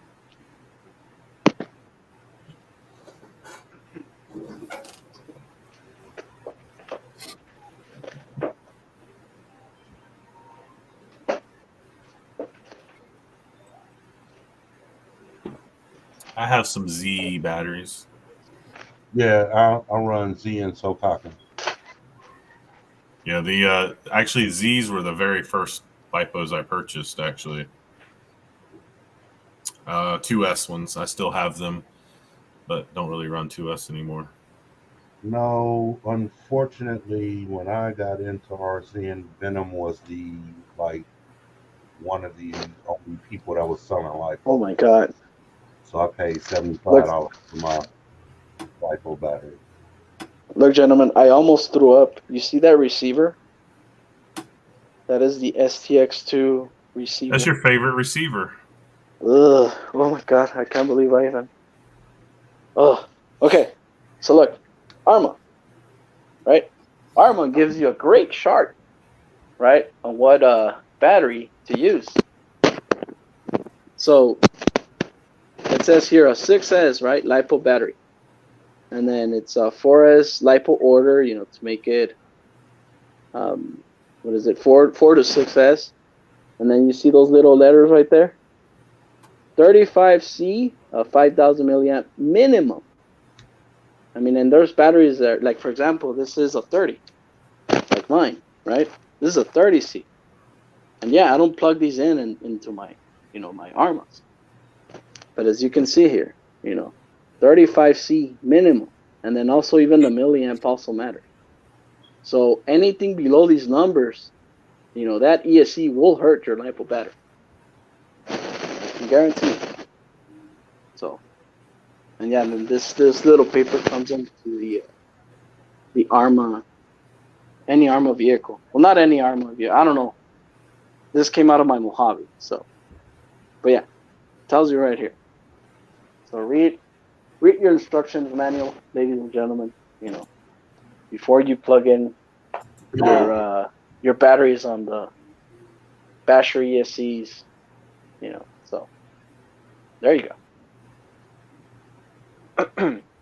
The more you know. Yep. And then and watch. For crawling and maybe even bashing, but definitely crawling. I mean, I've used the cheaper batteries like the Z's. They're pretty cheap, reasonably priced, but work well for crawling. These are I've used. I think I've actually might have one of that other brand you have there, and then I also have. Well, dang, I can't think of that name of that. Then or like it's like with an H. Ovo. Yeah. Yeah, I can't remember, but I've used basically for my crawlers. I hate to say it, I've used cheap batteries. I do have a couple Helios batteries, and that's because I've won them. And they're great batteries. I ain't gonna lie, it's a great battery. But my cheap batteries have worked just as well.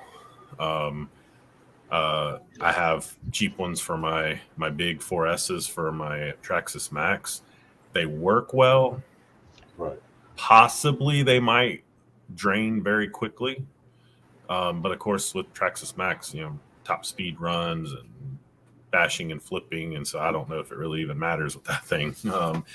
Now with my 2 drag cars, and I'm sure Brian can probably speak to this more than I can, it can start taking, when you're trying to make speed and drag racing for RCs, the C rating obviously plays a huge difference, and possibly you're, spending a little bit more for a battery might be what you need when you're really getting serious. If you're just getting into RC drag racing, I wouldn't worry about it too much. But, I've started messing around with the C rating a little bit.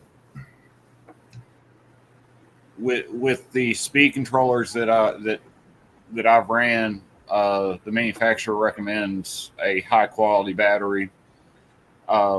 They claim that and it's very possible that it can damage the ESC if you have a weaker battery in there. If it's calling for a lot of amperage and it's not there to supply it, stuff gets hot. Yep. Burns out. So.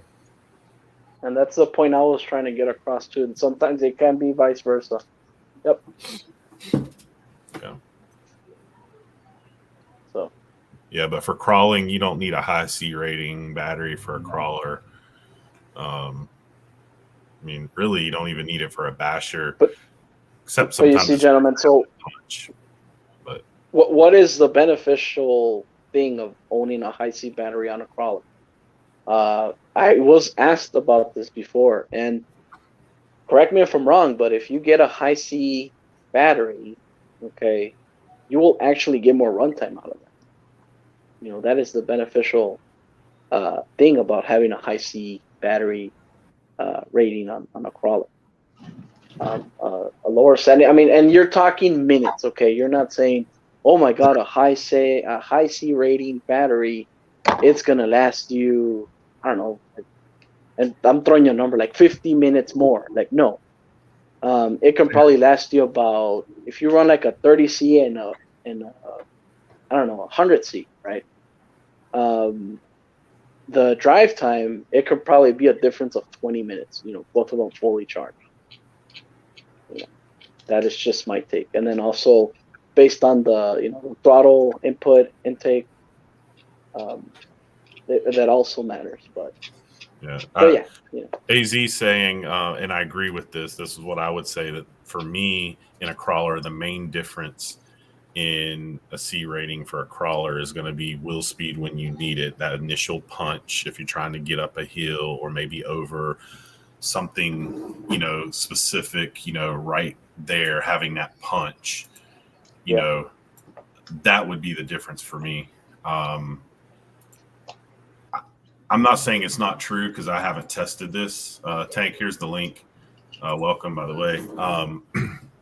I have a hard time believing, not saying it's not true, but just I have a hard time believing that I'm going to get more runtime with a 5200, say 100C battery versus a 5200 30C battery. I would think that extra punch that I'm getting is using up energy.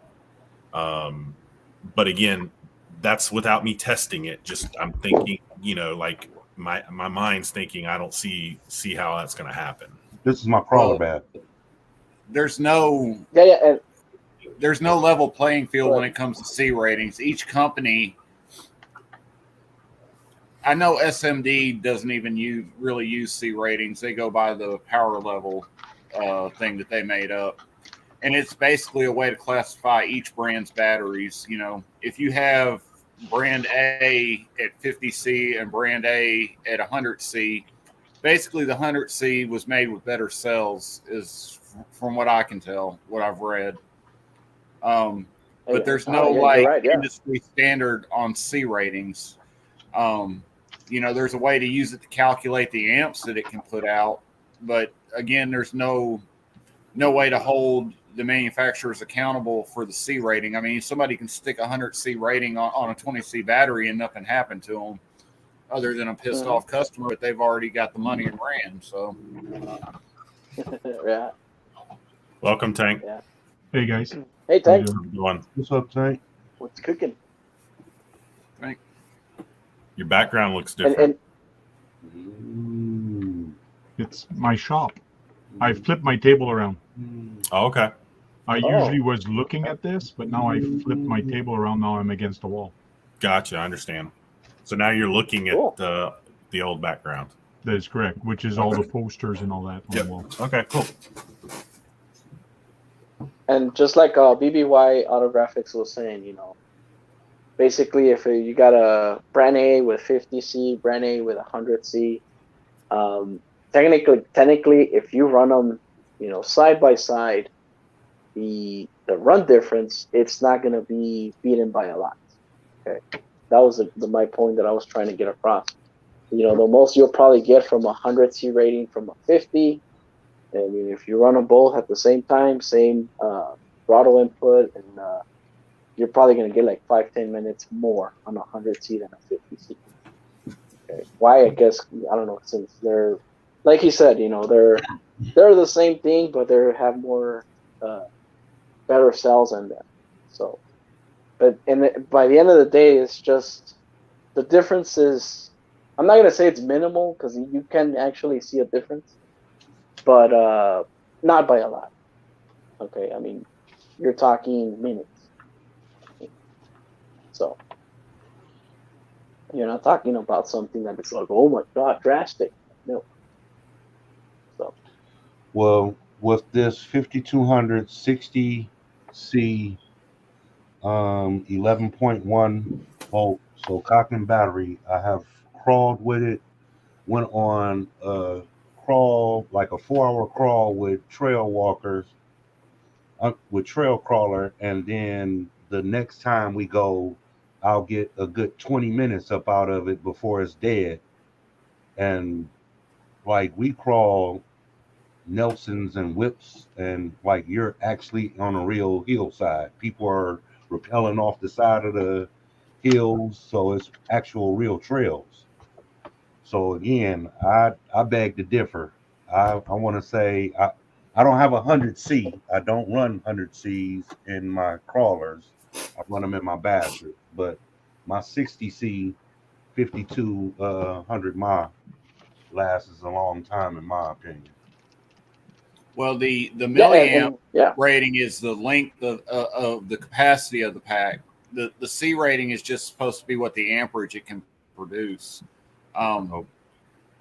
If you have a 100C battery, it might run a little bit longer than a 60C, is what Gabe was saying.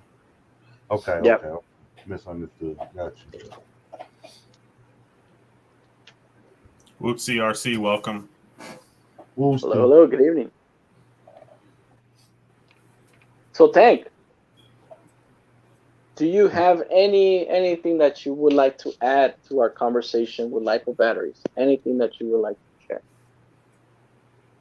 Because you always say by the end of the night, keep your batteries charged and go break something. So, I got to say that the only thing I got to say is when you take a battery, test it before you leave. Because so often I've taken a battery thinking it was charged, but it wasn't. Always test your batteries before you get out there. That's a good suggestion. Get you a tester. They're cheap. You can get one on Amazon for really, really cheap. If you buy batteries from your local hobby shop, it's probably not a bad idea to do that before you leave the store with a new one. I bought a dead one off the shelf before. Same here. But usually the store is pretty good. Problem with me, it's an hour away, so the battery was dead out of the back, the out of the box. So I had to bring it back and then come back. So it's like was a waste of 4 hours for me. So it's hard to test it. No, not hard to test it at the store, because once you buy it or before you buy it, you take your tester and look at it, and you can see if the cells are equal right out the store. They don't bother checking. Well, it's definitely good to have, especially so I'm prepared for competition tomorrow. Charged up the batteries I'm taking. They're all in my Lipo bag.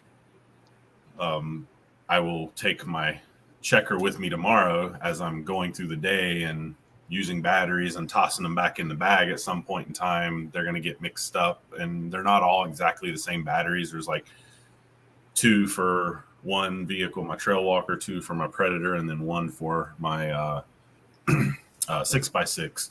But the ones that are alike might get mixed up. I might not know. I can put the checker on there real quick and be like, okay, this one's fully charged, this one's down, whatever. Is definitely a good thing to have, because especially USB coming. Another thing I can add is for the bashers, if you have a battery and you run it real fast, or you're bashing outside and it dies right away, or it dies after 10-15 minutes of play or whatever, do not charge it right away. Wait till it cools down. Never charge a battery that's hot.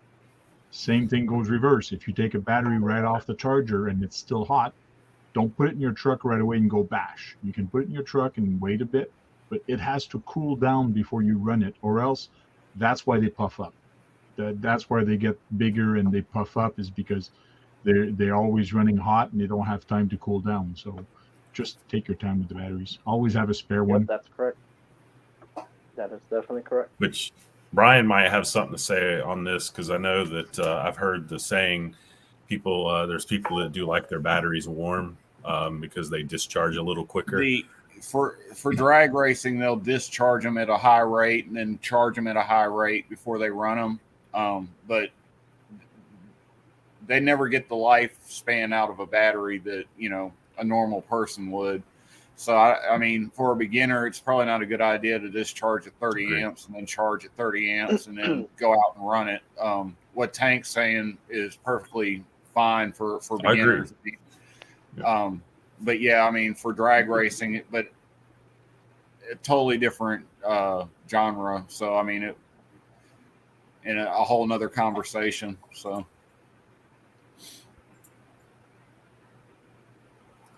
Radioactive Scale RC said I put tape on mine when I go out and mark them dead when I change them out. And that's definitely not a bad thing. And I think I seen somewhere one time that you can buy, I don't know if it's tape or some kind of something you can mark your batteries with real easily to designate them charged or not charged. I've seen that once before. Just a roll of painter's tape.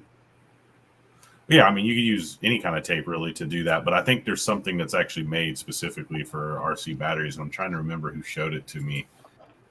Somebody, one of the battery brands actually sells XT60 caps in red, yellow, and green. Sometimes they'll include them with the batteries for if they're in storage or if they're dead or if they're fully charged. What you can do also is just take a marker and write 1, 2, 3, 4 on it. And like that, that you've used battery 1 first, and then you can go to battery 2 and so on. So, and that's a good thing, because marking your batteries with a number is a good thing, because if ever you have an issue with that battery, you go, oh, number 4 didn't last that long. And then you can actually think about it the next time you run it again and see if it actually does that again. And when you get less runtime, that means there's something wrong with your battery. So that means it's time to replace it, or it might actually blow up, or you might have trouble with it, or cell is probably dying. There's a problem with it. So just keep that in mind. Yeah, they sell somebody there was I don't remember where I saw it, but the plastic bread ties that fit on the wire, sort of like what Kurt's RCs are saying. But the bread tie, the plastic bread ties, you can mark them, and I think that's not a bad idea. Mm-hmm. Yeah, that's another thing you could do, is just take your bread, your bread tie, whatever you tie the bread with, and when your battery's charged, slap that onto it because it comes on and off pretty easy, and you can throw it in your bag like that. When you look in your bag, you can know which one is charged, which one is not. And as soon as you take that battery, put it in your truck, you take that bread tag off, and you just put it back in your bag, and put the battery in your car. In other words, that one has been used. So that's a quick way to determine if that battery's been used or not.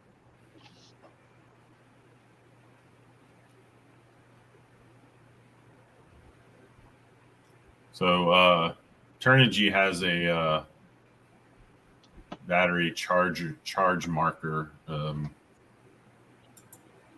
They're actually this is interesting. It's reusable. Here, I will share my screen.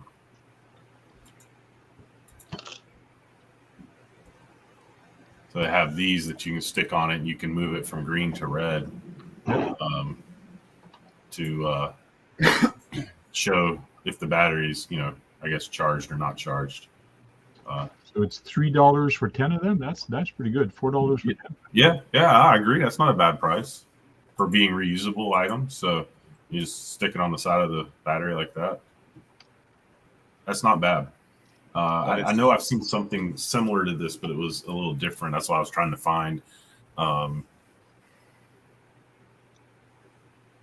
Is just be careful where you put it, because some trucks, like the Slash, they go kind of in the cradle.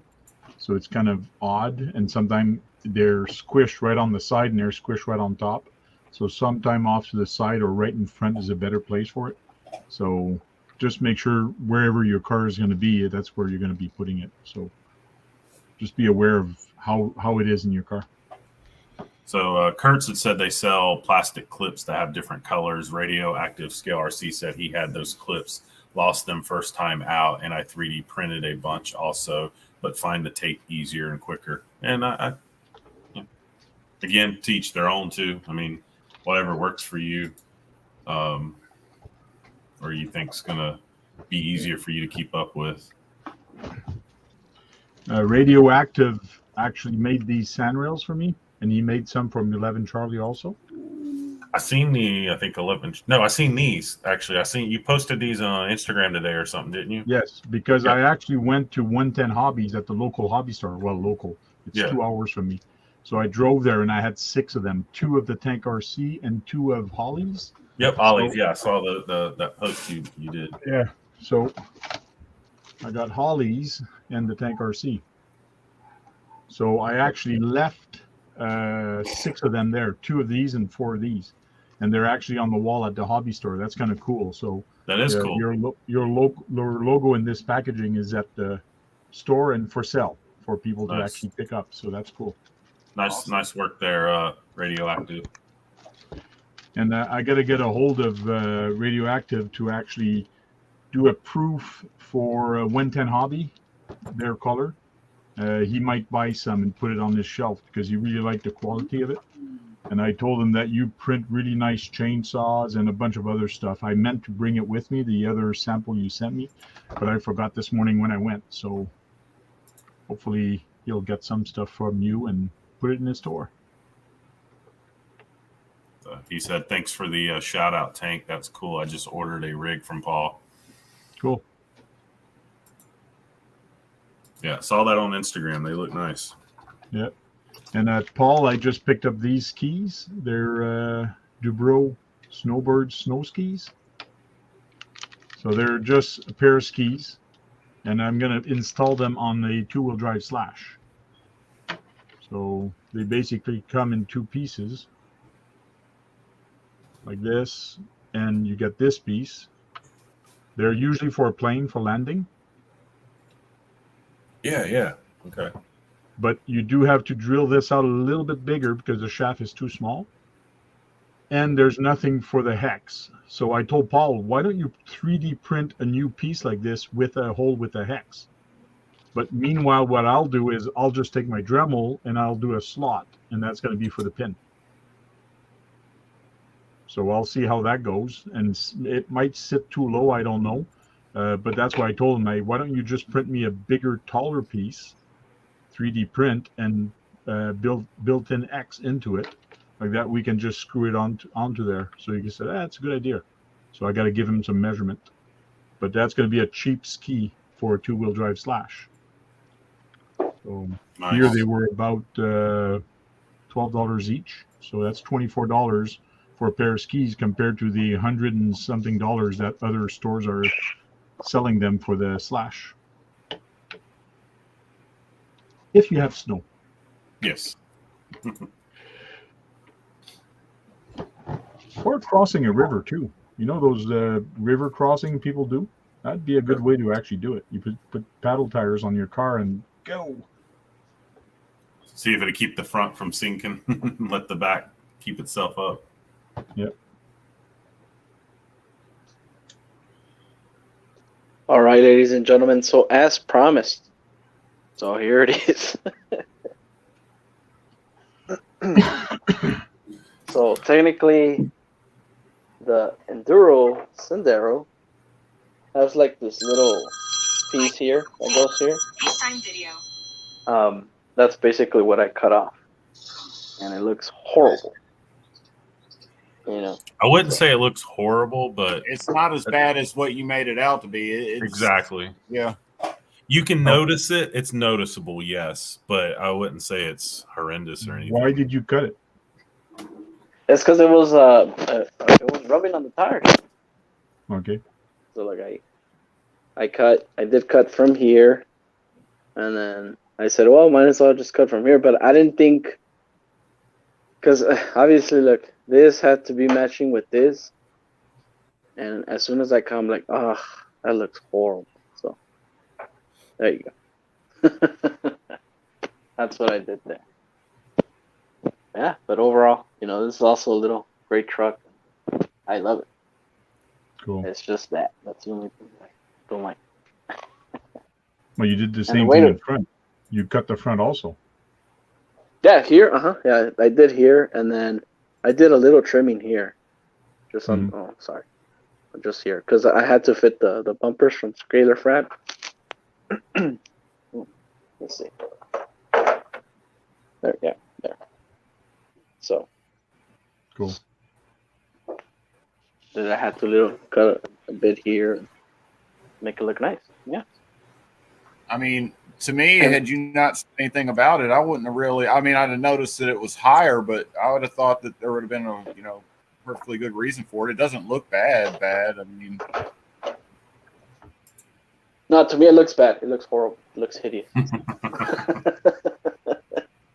I mean, I literally say, you know what? I need to really put down the scissors and just call it a night.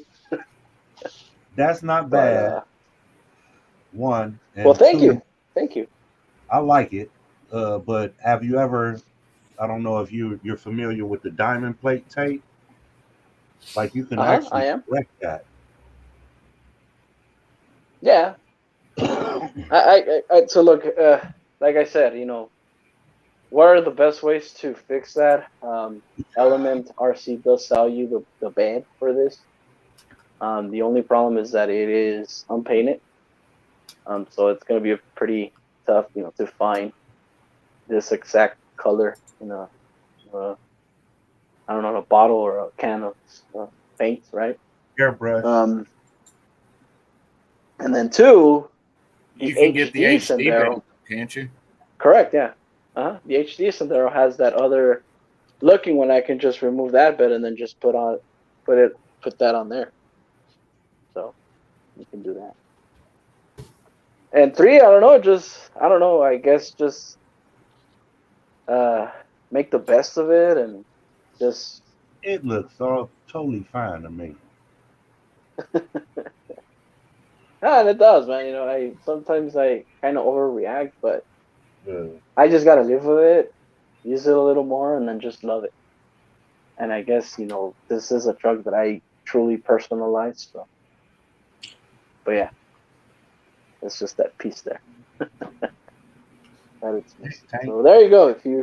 If you waited this long for me to unveil this, so there it is. There you have it. That's what I did to my Element Enduro Sendero.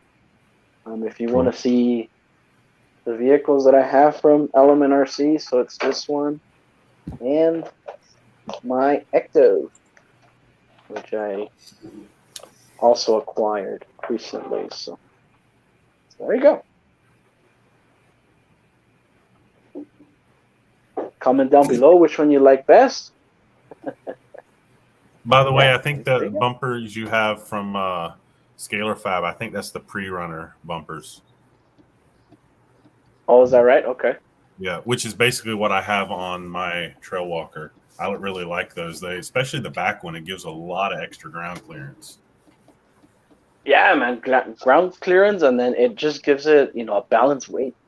Honestly, that just adding those bumpers, man, it just gives it a lot more rigidity to the whole chassis, and it's really great. So, definitely. It was actually great out of the box. I ran my Trail Walker for the first time today, and I haven't changed anything on it, and it was taking. So the one thing that I noticed with mine when I first had it, it was worse with the stock tires, the 155s. It got a little better when I went to the 19 small 19s.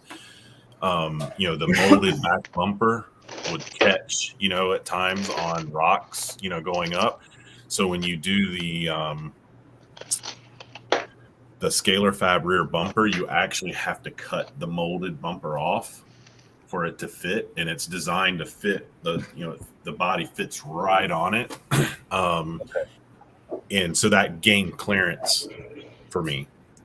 Good looking bumper, metal bumper with great clearance. Like it was worth it for me. Their products, are a little pricey, but they are handmade and very well made, and I believe lifetime warranty also. Jesus. Yeah, let's get that one out of the chat. Yeah, I got that. So, and then this is the original Sendero bumper. Yeah. It's too bulky. It's pointless. I don't know.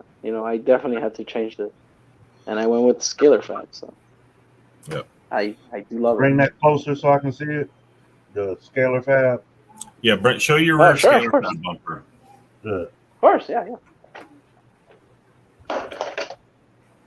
Because this is basically what mine is for the most part for the Scalar Fab. I don't have the hooks like he does, but it's made basically identical, and it's designed where you cut. Well, his didn't have the molded rear bumper like the Trail Walker does. Enough cutting on his, yeah. Yeah, but you basically just cut the molded trail bumper off the Trail Walker, and that bumper sits right there around the sides, just like his does too. Okay. Really nice piece. That's a higher departure. Yeah, what's that?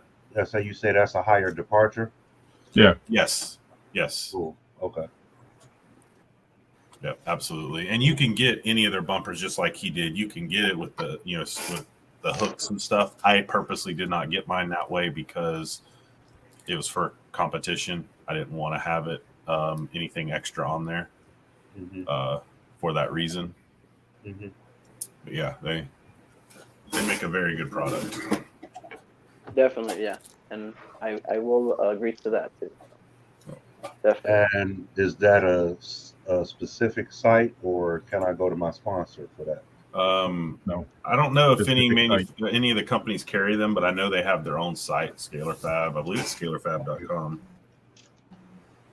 Yeah, so Scalar Fab does have their website. And you can also find them on eBay if that's, if you want to look from there. Yeah, I'm pulling their site up right now. They've got rock sliders and all kinds of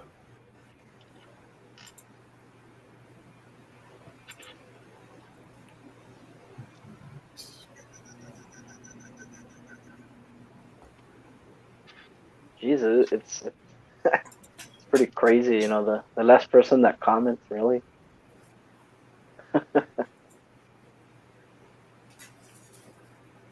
Can somebody type something, please? Anything? So yeah, they're here. I'll share my screen. The rear bumper for the Trail Walker and the Sendero is the same. So basically, the bumper he has is the dang it, did it again. Is the same bumper I have in the rear, except I didn't get the extra pieces. The hooks, yeah. So, and if you're curious where I got the hooks, Scalar Fab doesn't give you hooks. You know, I just had these just laying around. So that's the bumpers and how you mount them on the back of the truck. Yeah, you can get different finishes. They recommend the flat black, which I do as well. Yeah, that's what you see here with me. Yeah. Shackle mounts if you want. Hardware. Again, $64.95 for the bumper. It's a little, you know. Yeah, they're pricey. They're pricey, but it's very well made. I haven't had mine bent or anything, and I'm not easy on them.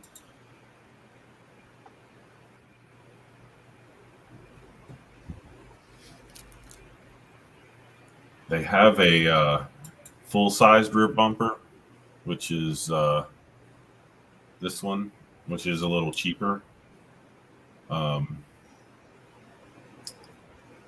Here's some. So that's the full-size rear bumper, which isn't a bad bumper. I have basically this bumper on my Gen 8, V1 Gen 8. Right. But to me, if you're looking for clearance for performance, it's not as good at clearance, in my opinion. But it is a good-looking bumper. And they do hitches and roof racks and sliders and, you know. Yeah, they fabricate almost for every RC out there. Well, crawler, that is. Yes. Just look up their lineup and, you know. There, we got that off the screen. Thank you. There it is on the Trail Walker, Guru. Okay. I see you. So if you want, you can do this here. No, thank you. And you can do it on the Trail Walker as well, where you can leave some of it. But again, I cut mine along that line there so that it's off. No, that looks my OCD would get the best like they did in like this picture here. Pretty much, I did what they did here. Yeah, I like that. And that looks and like you see, and there. And look and see, you know how that X's that you saw there on that previous picture? I literally just went ahead and just cut the the rest of the bed just because of that. Right. You know? So if you ever purchase that, probably why it looks okay to me.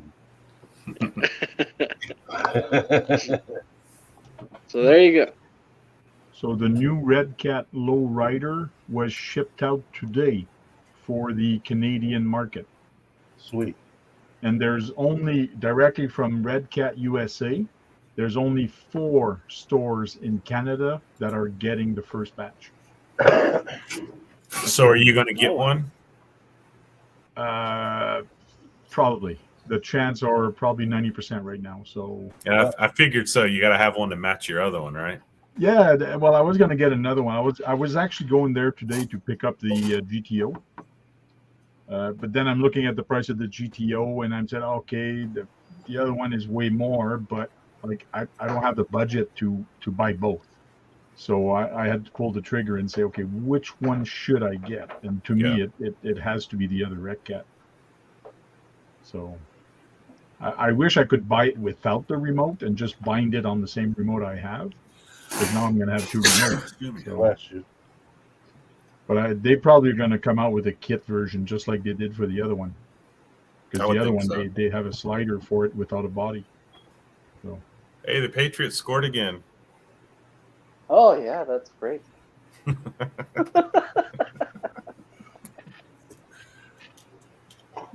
I was actually surprised when I seen it. They came out with the Monte Carlo version. Not a bad idea, but I was just surprised.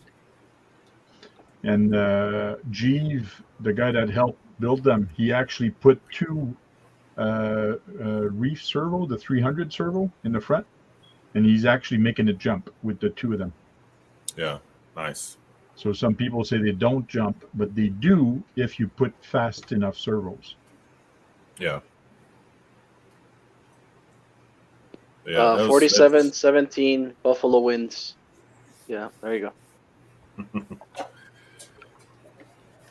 If I got one, I would have to do a training day replica.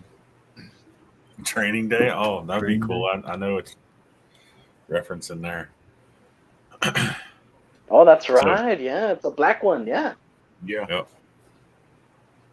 Back in my very much younger days, I've always been into cars, and we used to go down to Daytona, which is only, an hour or so south of me, for spring break. It was very popular, obviously, for spring break, but particularly for cars, and people would drive the strip during spring break in their cars and stuff. And still remember we were down there, a group of us from up here, and I live in, I don't now, but technically in Duval County. And there was this guy we knew who had a Monte Carlo,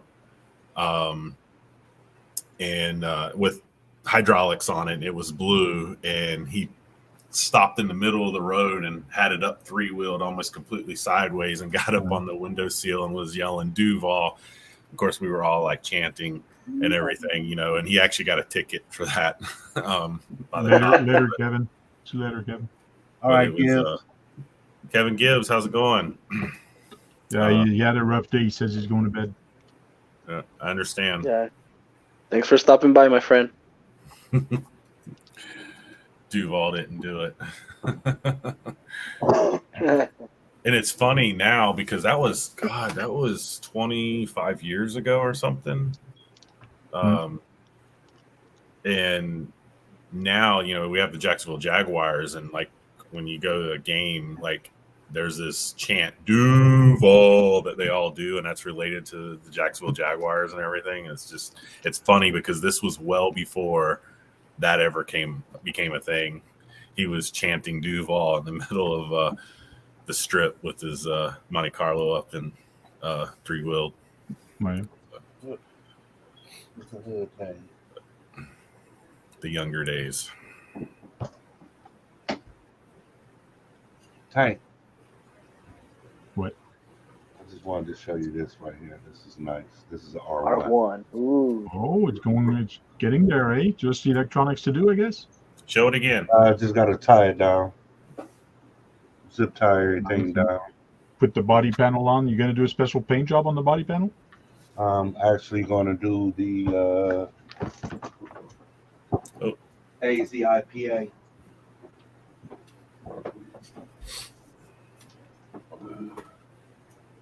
Okay. So you're going to cut the can and put it on there as a panel? Yep. Cool. Cut them in the shape of the cool. panels. Okay, that should be cool. Poke holes in it with the body reamer. Yep. Nice. Just don't leave no sharp edges, because that's gonna not be cool when you pick it up. Going to get the thin polystyrene sheets, the ones that are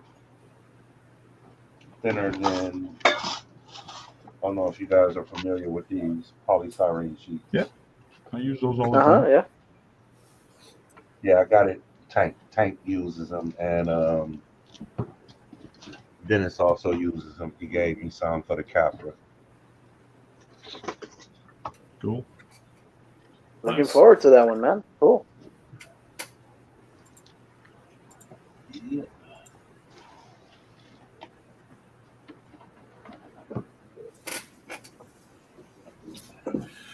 Well, I just noticed we've been past our 2 hour mark. Yeah, we went overtime. Yeah. which no big deal. But I mean, I guess we're having some good conversation. So we went overtime, something that the Patriots didn't do tonight.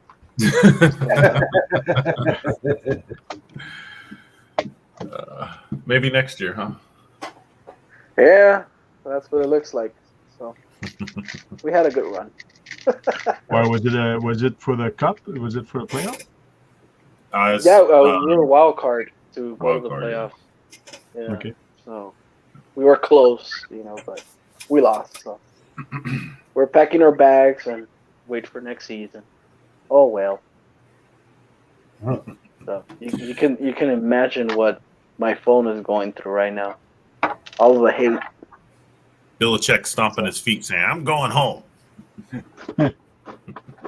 Man, I gotta hand it to him, man. That's the guy that no matter what, he can hold a serious face. Well, we lost, and better luck next year. And yeah, that's the way I guess to put it in his word.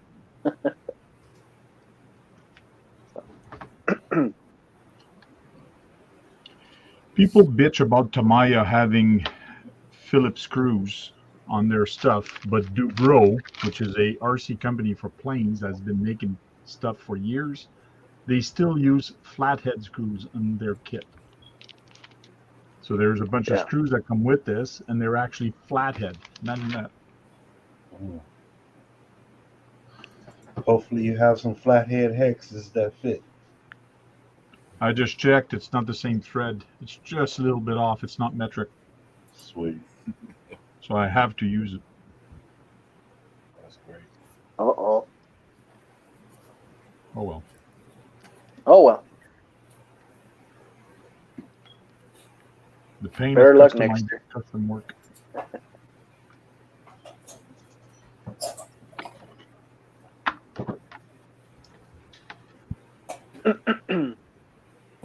Oh wow, look, so AC Froggy says that Kyosho uses Phillips screws also. Their Legendary series, their re-releases, no, I don't. Let me see, hold on. They all been hex screws, so Yeah, maybe Tamiya one or two started things. with some hex.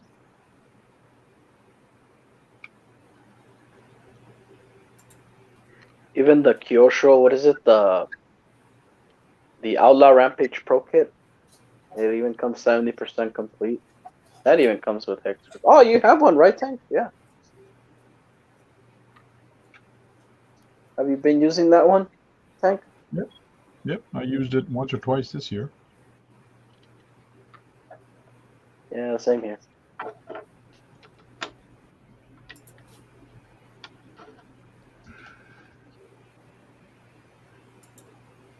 Give me cloth straps.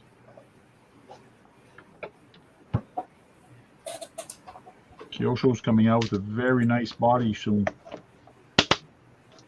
That body? Yeah, well, it's a whole car. I actually had it on the Tank RC page. Which one is it again? Please stand by, I'll find it. Sure. On their Instagram. Nissan Skyline 2000 GT-R. Oh. Sounds nice. I showed it on RC Talk. Let me present it. Share screen.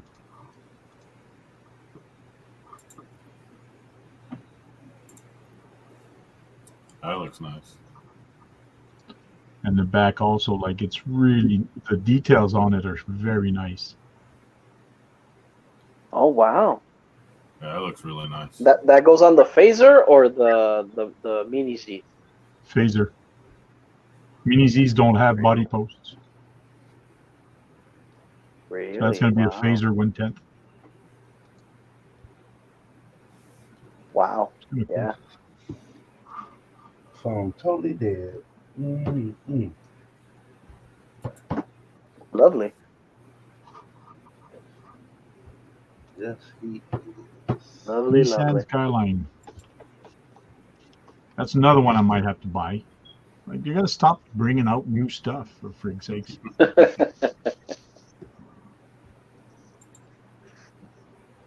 That'd be a nice buy. Well, one for sure. One vehicle for sure that I'll be buying from Kyosho is the Optima Mid. They, like I said, Kyosho does have their Instagram, and they announced. Technically, you can see the body, but they kind of have it like as a shadow, and it really looks like a Optima Mid. Okay. I hope it's true. Yeah. So, looking forward to that one. Hopefully.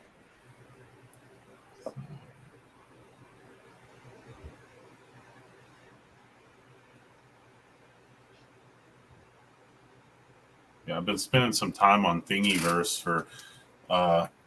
for anybody who's able to 3D print. There is different files out there for charging caps for particularly XT60.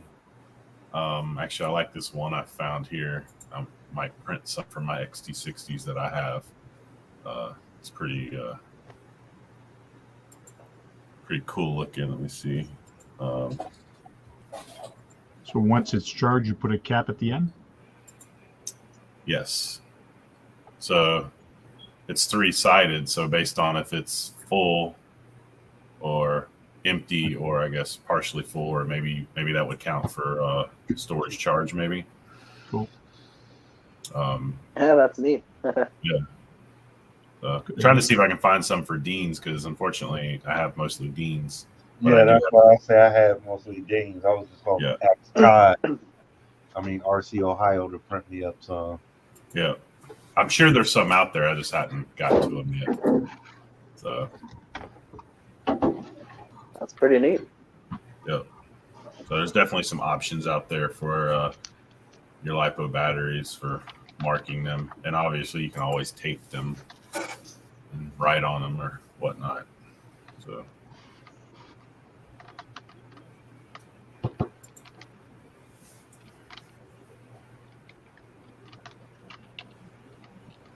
Green Frog said that he saw that Boom Racing is offering 3D printed items for the BRX02 Team Raffi D110.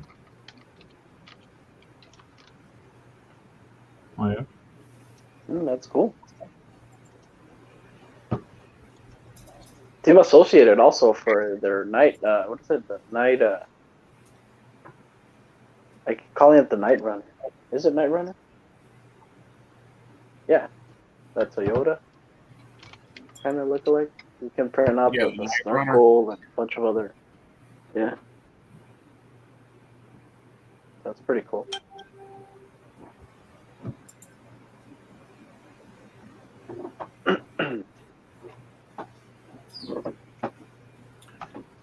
Well, I'm gonna. I need to get off here shortly because I've got to be up early to go to competition. So, Gabe, if you want to keep going, you technically can, or if we want to end it here. I'm just waiting for you, man. Okay. All right. So, I want to thank everybody in the chat that's been on tonight, and thank everybody that's currently on the panel and who people were on earlier. We'll go around, let everybody say goodbyes, and then I guess we'll end it. Ryan, I'll start with you. Just thanks for having me on, guys. Everybody have a good week, and we'll see you guys later. Guru. Thanks for stopping by. Always a pleasure. Can't wait for next week to see what Chris has in store for us. Yeah, Beaver. Yeah. Definitely. Tank. Okay, guys, thanks a lot for putting the link in there for me to join and have some chit chat with you guys. Until then, go charge up some batteries, go out there and have some fun and break something. Because if you're not breaking anything, you're not having any fun. Absolutely. And as Guru mentioned, next week we will be doing a show and tell with RC84 Films, Chris. So looking forward to that. Should see some interesting stuff, and who knows, maybe we'll see some beavers too. I don't know. We'll find out. But that'll be next week. So looking forward to that. And Gabe, you can close us out. Well, ladies and gentlemen, thanks for stopping by. Hopefully you guys are enjoying your Saturday evening or Sunday for most of you guys. And yeah, and if you guys have any topics you want to discuss, anything that is RC related, let us know in the chat. Leave a comment. We do read those. And yeah, man, feedback is highly appreciated. And hopefully you guys definitely enjoyed our little conversation with Lipo batteries. Hopefully you guys learned a bit here and there, and this is what it's all about. So yeah, until next time, join us next Saturday with RC84 Films, and we'll see you guys then. Later. Good night, everyone. Later.